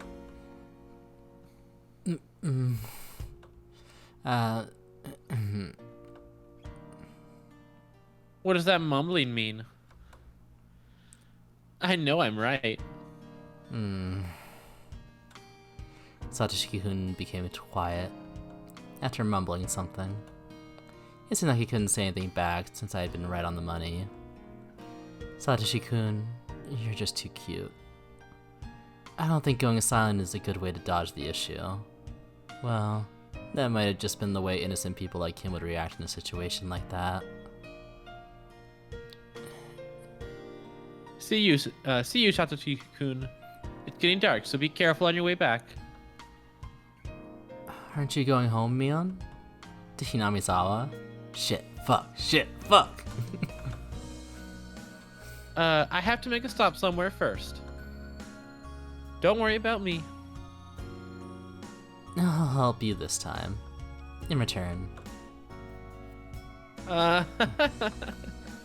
No. I'm okay. What are you gonna help me with anyway? You should learn to support yourself before try to help me.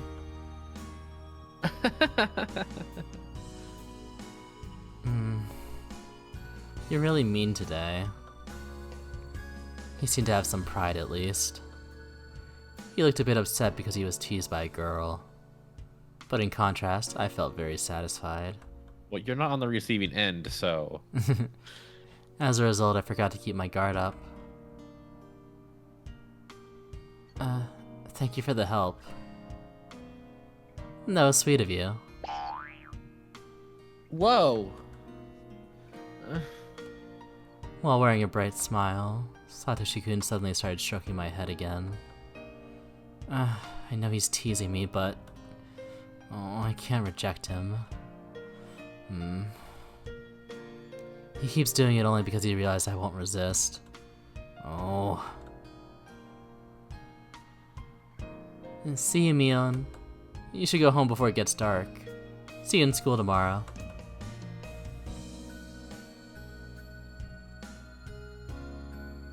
Yeah. See you in school tomorrow, too. In fact, I wouldn't see him tomorrow at all. It felt awkward, but I had to settle for that. I had to thank Sis for letting me use her name. Maybe let her know what you did so she's not, like, caught off guard tomorrow. After I separated from him, I found myself giddy and wishing to see him again as soon as possible.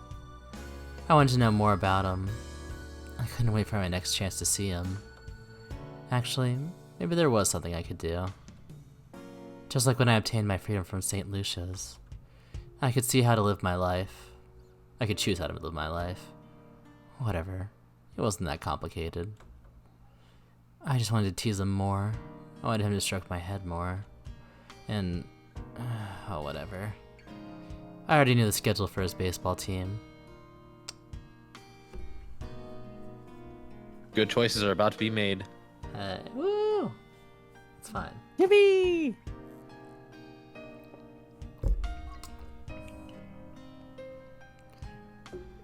received a new tip. A crumpled diary.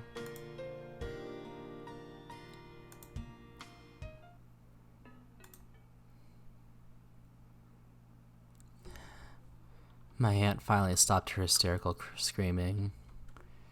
Today was just like any other day.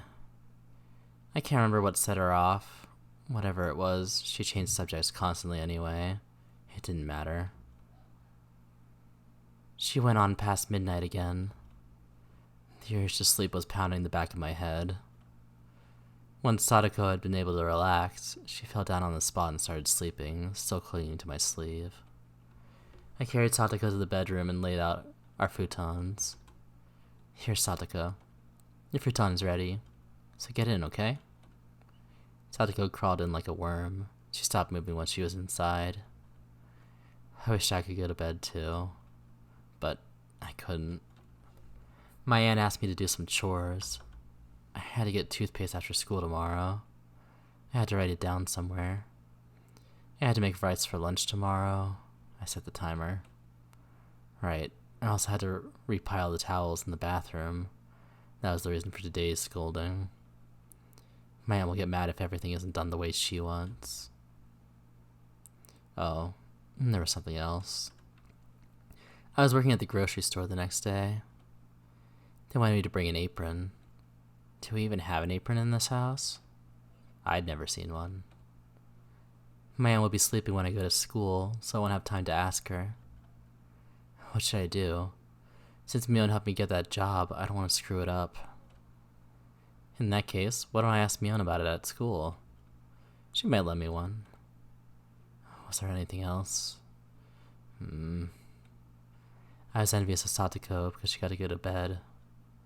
It was pathetic that I felt that way. Alright. So we will call it there for the night. And if the person I was considering is still alive, we can go raid the out to them. If not, we'll find somebody else. I believe it was It's Gent. But my friend Divi was collabing with them. So, let's take a look and see. That's not it. It's Quent? Quent. Yeah, don't forget the underscore. Underscore. I hate underscores. Get out of here. It's at the end. At the end. Okay. Yeah. It's Quent underscore. Let's see. I got the K. It was just the wrong one. No, looks like they're not live anymore. It's fine. No! This is so sad. I'll find somebody else.